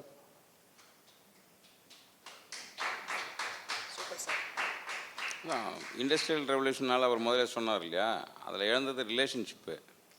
ஒரு வகையில் ஒரு நியோ காஸ்டிசம் மாதிரி ஆயின்னு வருது. இந்த மெஷினரிஸ் பிரிக்குது ஒவ்வொருத்தையும். நீ எனக்கு தேவையில்லை, நான் உனக்கு தேவையில்லை, எனக்கு இந்த இயந்திரம் துணை இருந்தால் போதுன்னு. நம்ம இயந்திரத்தை குறை சொல்கிறதுனால என்ன வரப்போகுதுன்னா இதுதான், இந்த ரிலேஷன்ஷிப் இழக்கிறது தான். மீது எல்லாம் வேணால் மீண்டுற முடியுது. இன்றைக்கி ஒரு ஃபென்ஸில் ஆரம்பித்து ஒரு டெக்னாலஜியில் ஆரம்பித்து எல்லாமே ஒரு ஈகோயிஸ்டிக் ஸ்ட்ரக்சராக மாறுது. நல்லா வந்து ரொம்ப இண்டிவிஜுவல் ஆகி செக்குலேஷன் ஆகி உடஞ்சினே வருது. இது ஒன்று. இவங்க இந்த லேர்னிங் மாடல் நீங்கள் கேட்டிங்களே, கலசப்பாக்கம் லேர்னிங் மாடல் என்ன விஷயம்னா, முதல்ல இவங்களோட நான் பேசும்பொழுது ஒரு விஷயத்தை பண்ணாங்க. கலசப்பாக்கத்தில் ஆண்கள் வீட்டில் சமைக்கிறவங்களை கூப்பிட்டு பாராட்டுவாங்க. கிராமங்களில் அது சாத்தியம் இல்லை, நகரங்களில் பண்ணுவாங்க. வீட்டில் சமைக்கிறவங்களை கூப்பிட்டு அவார்டு கொடுப்பாங்க. இவங்க ஒரு விவசாயி வீட்டில் நலபாகம்னு சொல்லி ஒரு அவார்டு கொடுப்பாங்க. அந்த மாதிரி வித்தியாசமான முயற்சி. இதெல்லாம் லேர்னிங் தான். லேர்னிங் பை டீச்சிங் ப்ராக்டிஸிங் அப்படின்னு தான் ஒரு மாதிரி போராட்டத்திலேயே துண்டு குத்து வீட்டுக்கார மேலே போட வச்சோம். சமைக்கிறாருன்றதுக்காக மனைவி வந்து பப்ளிக் ஃபோரமில் விவசாய கூட்டத்தில் அவரை கொண்டாடணும் அப்படின்றது. ஏன்னா இதெல்லாம் பிரிஞ்சிடுச்சுன்னா இப்போ இது எல்லாமே கிராமத்தில் இருக்கக்கூடிய பிரச்சனை. இப்போ இவ்வளோ பேசணும் இல்லையா, ஆனால் கிராமத்தில் அப்படியே இருக்கிற பிரச்சனைகள் இருக்குல்ல, அதையும் சேர்த்து உடைக்க வேண்டியிருக்கு. இல்லைன்னா அந்த ரிஜிடிட்டியும் கூட இருக்கும். Sir, last question that we will take before we open to the audience, climate change, sir. நீங்கள் அதை பற்றி இப்போ just before this வந்து டச் பண்ணீங்க. இப்போ பட்டம் பருவம் எல்லாமே மாறிட்டு வருது. இந்த மாதிரி ஒரு சூழ்நிலையில் ஒரு விவசாயியாக இருக்கிறது ரொம்ப சிரமமான விஷயம். இப்போ ஆனால் அந்த ஃபோக்கஸும் வந்து இப்போ நீங்கள் பார்த்தீங்கன்னா கிளைமேட் சேஞ்ச் பற்றி நிறையா வந்து சிட்டிஸ் மேலே இருக்கிற ஃபோக்கஸ் இருக்குது. இப்போ நானும் எங்கள் வீட்டுக்காரரும் இதுக்கு வந்து வாக்கிங் போய்ட்டுருந்தோம். அப்போ வந்து சொல்லிட்டு இருந்தாங்க, இப்போ ரோடில் ஹைட் வந்து ஏறிட்டே போகுது. எல்லா வீடும் நீங்கள் பார்த்தீங்கன்னா சைடில் வந்து கீழே தான் இருக்குது, ரோடு தான் வந்து மேலே இருக்குது. கண்டிப்பாக இந்த டிசம்பரில் ஜான்வரியில் வந்து அந்த வீட்டுக்குள்ளாரெலாம் தண்ணி வரும். தண்ணி வந்தால் சம்புக்குள்ளார தண்ணி போயிடுது. பட் இந்த மாதிரி ஒரு ஃபோக்கஸ் தான் எங்கள் எல்லாருக்குமே இருக்குது. ஃபார்மர்ஸ்க்கு வந்து இதோட வந்து ஒரு 100 டைம்ஸ் வந்து பிரச்சனை வருது. இந்த வந்து unseasonal unusual rain and unusual heavy ரெயின்ஃபால்ஸ்னால. ஸோ வாட் இஸ் யோர் இது சார், நீங்கள் என்ன அங்கே உங்களோட அனுபவம் எப்படி இருந்தது இப்போ ஒரு லாஸ்ட் ஒரு 1 decade and a halfல? நீங்கள் சொல்லுங்கள், லாஸ்ட்டாக சொல்கிறேன். ஃபஸ்ட்டு வந்து மழை வந்து இன்க்ரீஸ் ஆகிட்டே இருக்குது தண்ணியில். எங்கள் நிலத்த அதாவது ஒரு 10 வருஷத்துக்கு முன்னாடி வந்து வறட்சி அல்லது தண்ணி இல்லாத பயிர் முறைகளில் நாங்கள் இருந்தோம். இப்போ எங்கள் தான் சொன்னால் நாங்கள் இங்கே வந்து புஞ்சை நிலம், மானாவாரி மட்டும் தான் நாங்கள் போடுவோம், மொச்சக்காய் தான் போட்டுடுவோம். ஆல்ரெடி நெல் விவசாயம் எங்கள் வீட்டில் பரம்புலாம் கிடையாது. எங்கள் வீட்டில் கழுகுட்டு கல்லாங்குத்து பூமியில் வேலை செய்யறதுக்குள்ள உபகரணங்கள் மட்டுமே கையாளு. உதாரணத்துக்கு சொல்கிறேன், இப்போ தான் எனக்கு சமீபத்தில் தான் கல்யாணம் ஆச்சு. என் மனைவி வந்து நஞ்ச நிலத்தில் கொடுக்குற குடும்பத்தில் இருக்கிற பொண்ணு. நான் வந்து புஞ்ச நிலத்துக்கு நான் வந்து தண்ணி ரொம்ப சிக்கனமாக பயன்படுத்துகிறேன். நான் ஒரு ஏன்னா தட்டு கழுவிட நானே கழுவிடுவேன், நானே தூக்கி தான் குடிப்பேன். அது வந்து தண்ணி தாராளமாக இருக்கக்கூடிய வீடு. தண்ணி திறந்து விட்டு அப்படியே தான் கையாண்டிகிட்டே இருக்கும். அதாவது இப்போ வந்து தண்ணி எல்லார் வீட்லேயும் வந்துட்டு இருக்குது. பயிர் வைக்கிறது வந்து நெல் விவசாயிங்களுக்கு பரம்புன்னு ஒன்று தேவைப்படுது. நீங்கள் வந்து புழுதி ஓட்டிட்டு விதைக்கிறதுக்கு 2வது ஓட்டத்துக்குள்ளே உங்களுக்கு மழை பெய்ய ஆரம்பிச்சுன்னா கிட்டத்தட்ட ஒரு 30 நாள் உங்களால் புழுதி 2வது கலப்பு 2ஆம் ஜால் ஓட்டத்துக்கு விதைக்கிறதுக்குள்ள கலப்பு ஓட்ட முடியாது. கூட மறுபடியும் கரம்பேறிடும். 30 நாள் 2ஆம் ஜால் ஓட்ட முடியும்னு கேட்டால் உங்களுக்கு கரம்பேறிடும். ஸோ வந்து நீங்கள் நினைக்கிற பயிரை போட முடியாத அளவுக்கு உங்களுக்கு கிளைமேட் சேஞ்ச் போயிட்டே இருக்கும். நீங்கள் புஞ்சை தானியத்தை போடணும். அதனால் வந்து பூமி ஈரமாக இருந்துச்சா சரி நெல் பயிர் ஓட்டி நட்டுக்கலாம் அப்படின்னு சொல்லிட்டு குள்ளங்காரோ அது மாதிரி ஒரு சீசனுக்கு அந்த மாதிரி வந்துடும். உங்களுக்கு வந்து ஆப்ஷன் இருக்க குறைவு விண்டோ அதை கொஞ்சினே இருக்குது. இந்த ஒரு 100 பயிர் பண்ண முடியும்னு கேட்டிங்கனாக்கா அதில் ஒரு 20 பயிர் தான் உங்களால் நம்மளால் பண்ண முடியுது. கரும்பயிர் வந்து நீங்கள் ஒரு 6 மாதம் தண்ணி இருக்குது, மீதி இருக்கிற 3 மாதம் சிவியரான வெயில் கொஞ்சம் தீஞ்சு போகுது. அதில் கரும்பு நம்பி போக முடியல.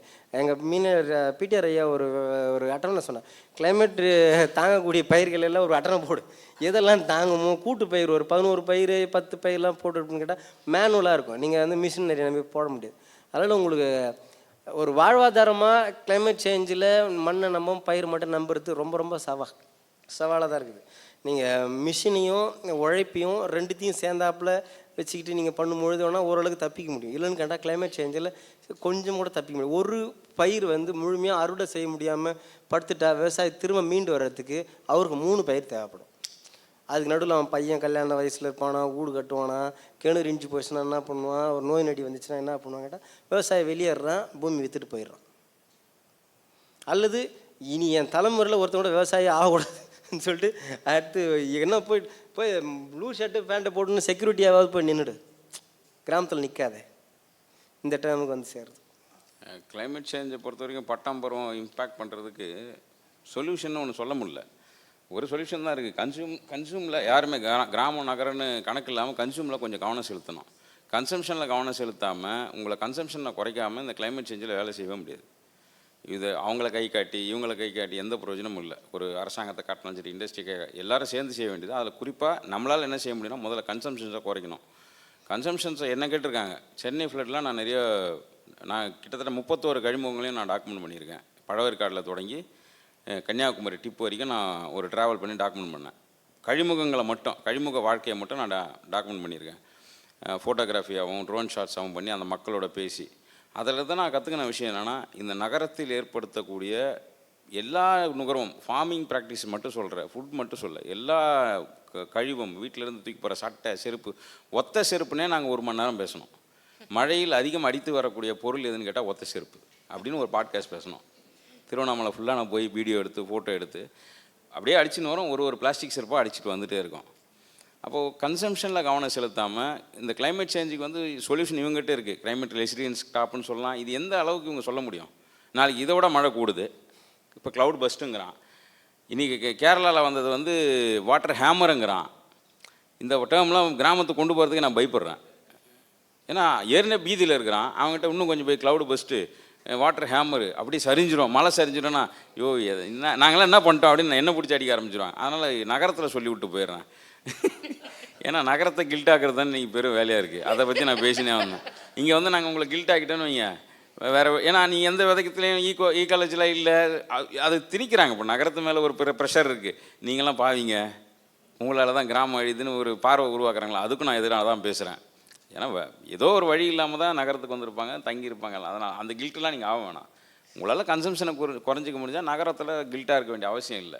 கிராமத்தில் இருந்து கன்சம்ஷனை கூட்டுறாருன்னா அவரும் கவனிக்க வேண்டியதாக இருக்குது. நகரம் மட்டும்தான் கன்சியூம் பண்ணுறதுன்னு கிடையாது. அப்போ உங்களுடைய கன்சம்ஷனில் கவனம் செலுத்தாமல் இந்த கிளைமேட் சேஞ்சோ பருவம் பட்டம் பேசி இதெல்லாம் ஷார்ட் டேர்ம் சொல்யூஷன்ஸாக பார்க்குறேன் நான்.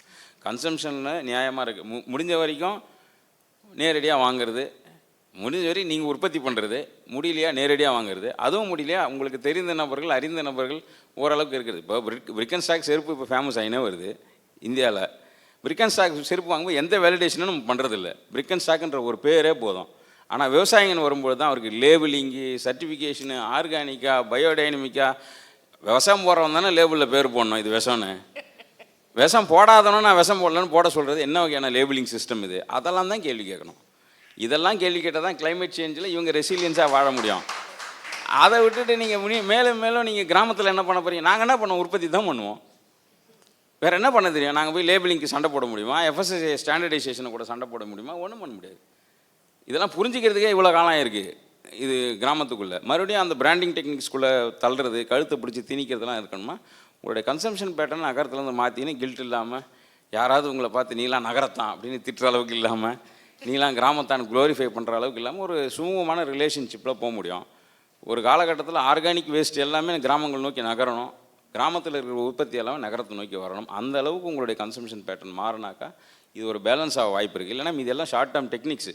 அந்த டெக்னிக்ஸ் விவசாயம் கண்டுபிடிச்சிக்குவாங்க. கிளைமேட்னால் நடக்கூடிய இழப்புகளை ஏன்னா நகரம் ஒரு மாதிரி அந்த இழப்பை சந்திக்குது.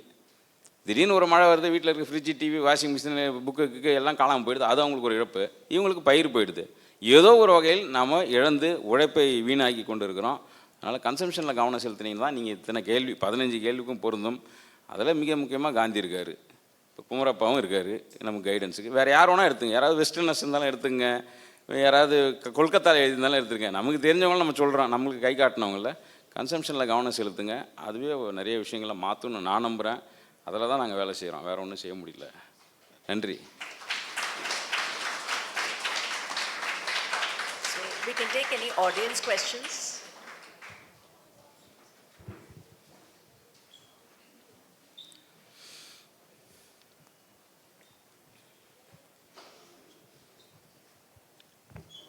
Check as always. So the number of issues seems to be multiple and complex in parts.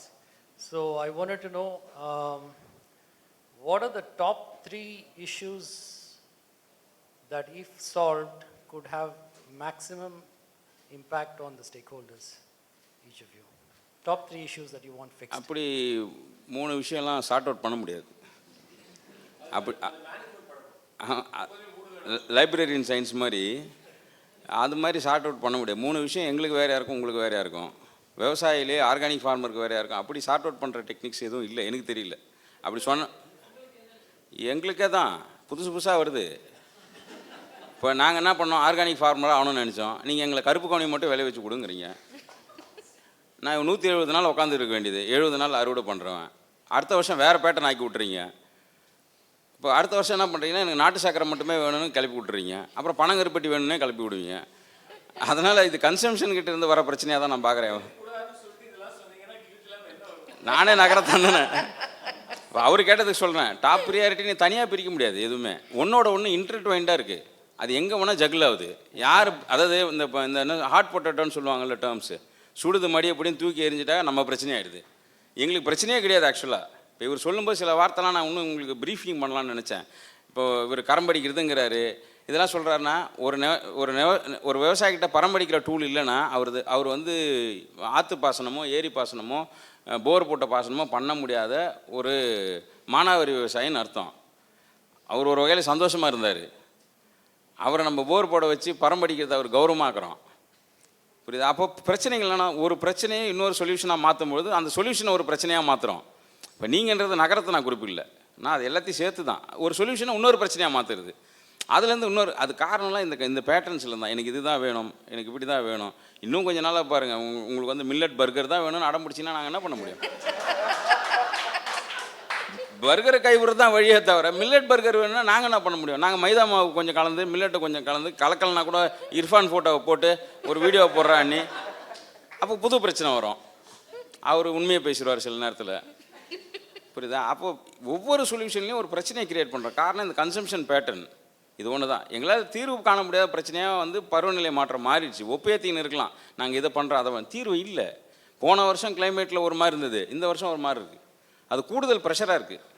மற்றபடி ஒரு சிக்கல் இருக்கிற மாதிரி தெரியல. கடன் இருக்குது, இந்த சடங்குகள் அது இதுன்னு கடன் இருக்கு இல்லையா? நிலத்தை ஒரு விவசாயி வித்துறக்கூடாது. அதுதான் அவருடைய மிகப்பெரிய பிரச்சனை. அதுக்கு கூட இருக்கிற எல்லா துணை பிரச்சனைகளும் சேர்ந்து ஒரு பிரச்சனை. ரெண்டாவது பருவநிலை ஒரு பெரும் பிரச்சனையாக இருக்குது, சந்தை ஒரு பெரும் பிரச்சனையாக இருக்குது, சந்தையில் லாஜிஸ்டிக் பெரும் பிரச்சனையாக இருக்குது. இது நீங்கள் சொன்னதுக்காக வேணால் நான் சொல்கிறேன். மற்றபடி தனித்து என்னால் சொல்லவே முடியல. ஏன்னா ஒன்று எதை தொட்டாலும் அது இன்னொன்று காரணமாக வருது. இது ஏன்னா விவசாயம் தனிச்சா ஒரு இது மாதிரி, அதாவது திருவண்ணாமலை மாவட்டத்துக்கு மட்டும் ஒரு பிரச்சனை மட்டும் இருக்குதுண்ணா. சாரிண்ணா, என் வயசில் இருக்கிற பசங்க திருவண்ணாமலை மாவட்டத்தில் விவசாயம் பண்ணுறது கல்யாணம் நடக்கல. அதான் டாப்பு. அதுதான் டாப்பு. நான் கல்யாணம் பண்ணிட்டேன். புரியுதுங்களா? அது அது ஒரு மாதிரி இருக்குது.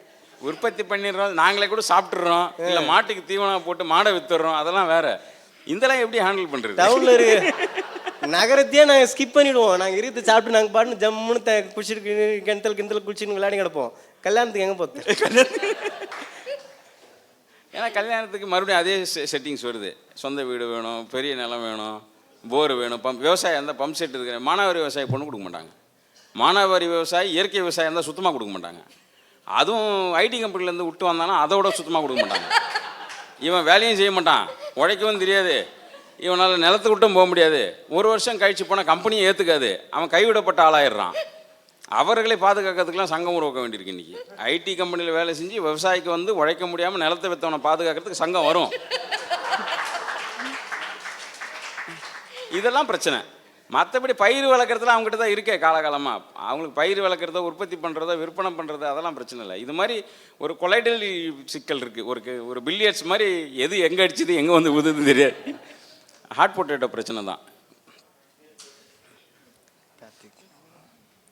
அவன் நேராக சொல்லிட்டான், நான் கொஞ்சம் சுற்றி வளைச்சு சொல்கிறேன், பொண்ணு கிடைக்க மாட்டேங்குது. ரெண்டு பேருக்கும் தான். இயற்கை விவசாயத்தில் ஈஷா மண் காப்போம் சேவ் சாயிலோட ரோல் வந்து ரொம்ப அதிகமாக இருக்குது. வெறும் நெகட்டிவ் நான் நெகட்டிவாக சொல்லுவேன். பட் தென் பல நம்ம அமைப்பில் இருக்க பல பேரே வந்து அவங்களோட கைக்கு ஒர்க்கிற ஒரு நிலைமையில தான் இருக்கோம் நம்ம. ஸோ இதை நம்ம எப்படி பார்க்க வேண்டியது இருக்குது? அதுக்கு எதிர்த்து பக்தி மாதிரி தான் அது பக்தி மாதிரி. நீங்கள் இதை சாமி கும்பிடாதீங்கன்னு நம்ம சொல்ல முடியாது. ஈஷாவை நம்பி பண்ணாலும் சரி, மார்க்கெட்டை நம்பி சொன்னால் அது அவங்க நம்பிக்கை. நான் பண்ண மாட்டேன்றதுக்கு எனக்கு ஒரு பொலிட்டிக்கல் ஸ்டாண்டோ இல்லை விருப்பத்தின் பேர்லேயே இருக்கலாம். இந்த மாதிரி ஒரு அமைப்பு நோக்கிலாம் கேள்வி நகர்த்தோம்னா கஷ்டம். ஈஷா இன்றைக்கி இருக்கோம், நாளைக்கு ரஜினி ஆரம்பிச்சாருன்னா என்ன பண்ணுவீங்க? யாரை தடுப்பீங்க? இப்போ வெற்றிமாறன் ஆரம்பிக்கிறார், யாரை தடுப்பீங்க? அதனால் அது ஒரு அமைப்பு சார்ந்த பிரச்சனையாக விவசாய பிரச்சனையாக மாற்றக்கூடாது. விரும்பி போகிறவங்க போட்டோம், சாமி கும்பிட்ற மாதிரி தான். ஒருத்தவங்க இன்றைக்கி அமாவாசை, நீங்களாம் இங்கே உட்காந்துக்கிறீங்க, இன்னொருத்தர் அமாவாசை சாப்பாடு சாப்பிட்டுன்னு இருப்பார், அவர் விரும்பி இருக்கார். அந்த ஹைஜாக் பண்ணிடுவாங்களோன்ற பயம் அது பார்க்குறது. அது ஃபார்மரை முட்டாளான்னு நினைக்கிற தானே இது ஹைஜாக் பண்ணுறது. ஃபார்மர்லாம் ஹைஜாக் ஆக மாட்டாங்க. விவசாயி எத்தனை 1000 வருஷமாக இருக்கிறாங்க. இன்றைக்கி அவர் இருப்பார், நாளைக்கு போயிடுவார், மண்ணை காப்போன்னவர். அவங்க ஏதாச்சும் ஒரு வேலை செய்கிறாங்க. இப்போ வந்து வார்டன் தம்பாவோ குள்ளங்காரோ திருவண்ணாமலை மாவட்டத்தில் போடக்கூடாதுன்னு சொன்னாக்கா நாங்கள் நாளைக்கு துண்டு நோட்டீஸ் அடிக்க போகிறோம். ஈசா ஒய்கியோ அல்லது இணையா அறிவிக்குதா எங்கள் ஊர் நெல்லுன்னு போட போகிறோம். அல்லது வார்டன் சம்பவம் ஒரு 1000 டன்னு திருவண்ணாமலை மாவட்டம் உற்பத்தி பண்ணி கொடுங்க, நாங்கள் மூட்டை 2500 எடுத்துக்கிறோன்னு கேட்டாங்க. நாங்கள் அவங்ககிட்ட கைக்கு ஒத்து போட்டு எடுத்துக்கிறதில்ல. ஒரு இந்த எங்கள் ஊர் நெல்லை ஒருத்தர் வாங்கி சாப்பிட போகிறாருன்னு கேட்டால் அதோட எங்களுக்கு வேறு என்ன சந்தோஷங்குது? ஈஷா செஞ்சா என்ன, குணசேகர் அண்ணன் செஞ்சா என்ன, அப்புறம் நான் மேடம் செஞ்சா என்ன? அதுலாம் எந்த நஞ்சு இல்லாமல் எங்கள் ஊரில் எங்கள் கூட இருக்கிற சூழ்நிலை எங்கள் இருக்கிற ரிசோர்ஸஸில் விளையிறது நீங்கள் வாங்குறீங்கடா, எங்கள் உழைப்பை போட்டு சந்தோஷமாக. இன்னொன்று லோக்கலி ப்ரொடியூஸ்டு லோக்கலி கன்சியூம்டு மாதிரி அக்ரோ கிளைமேட்டிக் ஜோனை புரிஞ்சுக்கின வேலை செஞ்சால் அது ஈஸியாக செஞ்சாலும் தான் அந்த அரசாங்கம் நாளைக்கு மோடி செஞ்சாருன்னா வேணான்றோமா? நேராகவே கேட்குறேண்ணா, வேணான்னு சொல்லுவோம்மா? இல்லை ராகுல் காந்தி வந்து செஞ்சால் வேணானுமா? அந்த பிரச்சனையை எப்படி கையாளுறாங்கன்னு இஷ்யூ பேசிஸில் பார்க்கணும். நபர் பேசிஸில் பார்த்தோன்னா பிரச்சனை ஆயிரும். ஒரு விஷயத்தை அவங்க எப்படி செய்கிறாங்க, டீசென்ட்ரலைஸ் பண்ணியிருக்காங்களா, இது ஃபார்மர்ஸ் கம்யூனிட்டியில் இன்க்ளூசிவாக இருக்கா, சடங்கு சம்பிரதாயத்தில் மறுபடியும் சிக்க வைக்குதா, இதெல்லாம் பார்க்கணும். இதனுடைய ஃபால் பேக்லாம் தான் பார்க்கணுமே தவிர நபரையோ இன்ஸ்டியூஷனோ நம்ம அவங்க வேறு விஷயத்தில் எப்படி வேணா இருந்துக்கலாம். இந்த விஷயத்தில் அவங்க எப்படி செய்கிறாங்க, இது கிராமத்தை எப்படி உயர்த்துதுன்னு பார்த்து நீங்கள் எடுக்கிற. அதனால தான் சொன்னால் அது இண்டிவிஜுவல் முடிவுன்னு. அது ஒரு கலெக்டிவ்ஸோட முடிவு வந்தால் கூட அந்த கலெக்டிவ்ஸுக்கு இருக்கிற பைலா முடிவு. இதெல்லாம் ஃபார்மர்ஸோடைய காமன் பிரச்சனையெல்லாம் இல்லை, இருக்கிற மாதிரி நம்ம கற்பனையும் பண்ணிக்க வேண்டாம். அதனால தான் அங்கேயே உடைக்க வேண்டியிருக்கு.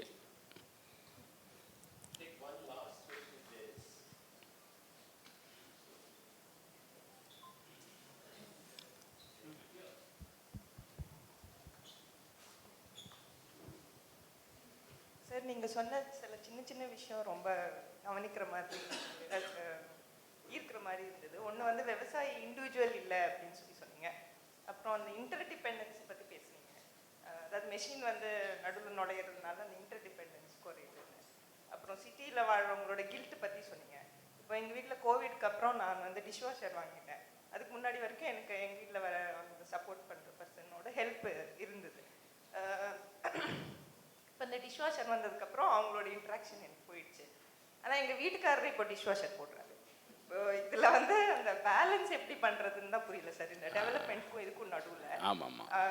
அது அப்புறம் கண்டிப்பாக நீங்கள் சொன்ன விஷயத்தில் நான் ஒன்று அப்ரூவ் பண்ண நினைக்கிறது என்னென்னா, அதாவது தலையை மட்டும் வச்சு வேலை செய்யறதுனால பிரயோஜனம் கிடையாது. அந்த இன்டலெக்ட், லேபருங்கிற வார்த்தை எவ்வளோ கடினமானதோ, இன்டலெக்ட்டுங்கிற வார்த்தையும் உடம்போட சேர்ந்து வேலை செய்யாத அந்த work it doesn't make meaning. அது அது ரொம்ப ரசிக்கிற மாதிரி இருந்தது. அப்புறம் டிவர்சிட்டிங்கிறது முறத்தில் கூட இருக்குது அப்படின்னு அவர் சொன்னார். அதாவது புடைக்கிற முறத்தில் கூட டிவர்சிட்டி இருக்குன்னு. இதெல்லாம் நான் உங்களுக்கு ஷேர் பண்ண நினச்சேன். வந்து இந்த டெவலப்மெண்ட்டையும் இதையும் எப்படி பேலன்ஸ் பண்ணுறது? இந்த மெக்கானிக்கல் அட்வான்டேஜை புரிஞ்சுக்கிறது தான் ஒரு சிம்பிள் சயின்ஸ் தான் இதெல்லாம். இப்போது சைக்கிள் வந்திருக்கு, சைக்கிள் ஓட்டுறோம், அதிலேருந்து பெண்களுடைய வாழ்க்கை எப்படி மாறி இருக்குது, நிறைய எக்ஸாம்பிள் இருக்குது. ஒரு மிக்ஸி வருது, இப்போ நான் என்ன சொல்கிறேன்னா, இப்போ ரொம்ப க்ளோரிஃபை பண்ணுறது, அம்மியில் அரைச்ச சட்னி தான் டேஸ்ட்டாக இருக்குன்னு க்ளோரிஃபை பண்ணுறது. அப்போ ஆண்களும் அரைச்சி அம்மியிலே சாப்பிட்லான்னு ஒரு முடிவுக்கு வரணும். இதை நீங்கள் இப்படி பார்க்காம அம்மியில் அரைச்சது மேலேயே எம்ஃபசைஸ் பண்ணோம்னா கடைசி வரைக்கும் பெண்கள் அம்மி அரைச்சின்னு இருப்பாங்க. அம்மியில் அரைக்கிறது நல்லது தான், நீ ஒரு நாள் அரை, நான் ஒரு நாள் அரைக்கிறேன். கையில் துணி துவைக்கிறது நல்லது தான், நீ ஒரு வாரம் துவை, நான் ஒரு வாரம் துவைக்கிறேன். இது வந்து இந்த இஷ்யூ நம்ம என்ன நினைக்கிறோம், மெக்கானிக்கல் அட்வான்டேஜும் புரிஞ்சிக்கணும். அது வந்து மாஸ் லெவலில். இப்போது காந்தி வந்து என்ன சொல்கிறாருன்னா, டெய்லரிங் மிஷினை அதிகம் சிங்கர் மிஷினோட அதிக பாண்டு வச்சுருந்தவர் காந்தி தான். அந்த சிங்கர் மிஷினை ஒத்துக்கிறாரு. ஆனால் மேன்செஸ்டரில் போய் மேன்செஸ்டருக்கு எதிராக பேசுகிறாரு. லார்ஜ் இண்டஸ்ட்ரீஸ் தான் பிரச்சனை, டூல்ஸோ சயின்ஸோ பிரச்சனை இல்லை. பிரச்சனை வந்து அங்கே இருக்கக்கூடிய எக்கனாமிக் ஃப்ளோ தான். சின்ன மிஷின், இப்போ டிஷ்வாஷர் நீங்கள் அவர் போடுறாருன்றது சந்தோஷம், இப்போ டிஷ்வாஷருமே நீங்கள் தான் போடணுன்னா அந்த மாதிரி விஷயங்களை வந்து எது வந்து சொசைட்டல் இஷ்யூ, எது ஈக்காலஜிக்கல் இஷ்யூன்னு பிரித்து பார்க்காம எல்லாத்தையும் மொத்தமாக கலக்கி விடும் பொழுது மேலும் மேலும் பெண்களை ஒரு பக்கமாக தள்ளிடும் இந்த உழைப்புன்றது, இந்த பேலன்ஸுன்றது. Mechanical advantage அவசியம்தான். அது வந்து அது எங்கே இருக்குது, அந்த டெக்னாலஜி வந்து நம்மக்கிட்ட இருக்கா, அதை உற்பத்தி பண்ணுற எஜுகேஷன் நம்மக்கிட்ட இருக்கான்னு அந்த கேள்விக்கு போனோம். அதுதான் பேலன்ஸாக மாற்றும். உடனே ஆக்குமான்னு தெரியல. குறிப்பாக இது மாதிரி மெக்கானிக்கல் அட்வான்டேஜ் தான் வேணும் அப்படின்னா, நான் அம்மிக்கு சொன்ன அதே எக்ஸாம்பிள் தான். பல மெக்கானிக்கல், இப்போ வீடரை ஓட்டுறது தான் நல்லதுன்னா வீடரை ஓட்டுறது எல்லோரும் செய்யணும். அது வந்து ஒரு குறிப்பிட்ட ஆள் தான் செய்யணும், நான் செய்ய மாட்டேன், வெள்ளை வெட்டி தான் கட்டி நிலத்தில் இறங்குவேன் அப்படின்னா செய்ய முடியாது. மெக்கானிக்கல் அட்வான்டேஜுக்கும் லார்ஜ் இண்டஸ்ட்ரிக்குமான பிரிட்ஜை குழப்பி விட்றாங்க இப்போ நிறைய பேர். அதில் இப்போ நான் மறுபடியும் சொன்ன மாதிரி தான், நகரத்தான கில்ட் ஆக்குற மாதிரி சிறு மெஷின்ஸை யூஸ் பண்ணுறோம் உட்பட. செல்ஃபோன் எப்படி நீங்கள் யூஸ் பண்ணுறீங்க, சிட்டுக்குருவி செத்துறோம் அப்படிங்கிற மாதிரி கதை தான். ஆனால் சிட்டுக்குருவி சர்வை ஆகிடும், நம்ம தான் செல்ஃபோனால் செத்துருவோம். ஏன்னா சிட்டுக்குருவிக்கு பறந்து போகிறதுக்கு எங்கேயும் இடம் இருக்குது, அதுக்கு பட்டா தேவையில்லை. சிட்டுக்குருவி புறம்போக்கியல், நம்ம பட்டாயியல். இங்கே பட்டா வச்சுருக்கணும் தான் பிரச்சனை, புறம்போக்குகளுக்கு என்றைக்குமே பிரச்சனை இல்லை. ஏன்னா புறம்போக்கு போய் உட்காந்துக்கும், பட்டா இருக்கிறனால தான் நவர முடியாது, அந்த சீட்டை விட்டு ஏந்துக்கவே முடியாது நம்மளால். அது கொடுக்குற சௌகரியங்களை இழக்க முடியாது. சிட்டுக்குருவி அது சௌகரியத்தை இழந்து வேறு எங்கேயாவது போய் எவால்வ் ஆகிடும். மனுஷன் இருக்கிற சௌகரியத்துலேருந்து அவனால் எங்கேயும் போக முடியாது. அதனால தான் அவன் வந்து அதே இடத்துல இருந்து சொல்யூஷன் இருக்குமா, நவரத்துக்கு பயப்படுறது தான். நகர மாட்டேன், ஆனால் அங்கேருந்தே வேணும், நவந்தால் தான் இப்போ பதில் வரும் அப்படின்றது தான். மெக்கானிக்கல் அட்வான்டேஜ் புரிஞ்சுங்க. அதை வந்து அதுக்கும் இதுக்கும் நிறைய வித்தியாசம் இருக்குது. லார்ஜ் ஸ்கேல் இண்டஸ்ட்ரிக்கும் மெக்கானிக்கல் அட்வான்டேஜ், சயின்ஸுக்கும் டெக்னாலஜிக்கு இருக்கிற டிஃப்ரென்ஸ் தான். டெக்னாலஜியை கொஷின் பண்ணினே தான் வேணும், சயின்ஸ் அப்படியே தானே இருக்கும். Thank you so much. ரொம்ப ரொம்ப நன்றி.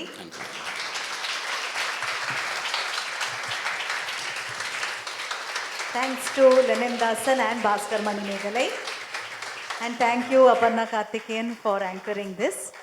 Thank you very much.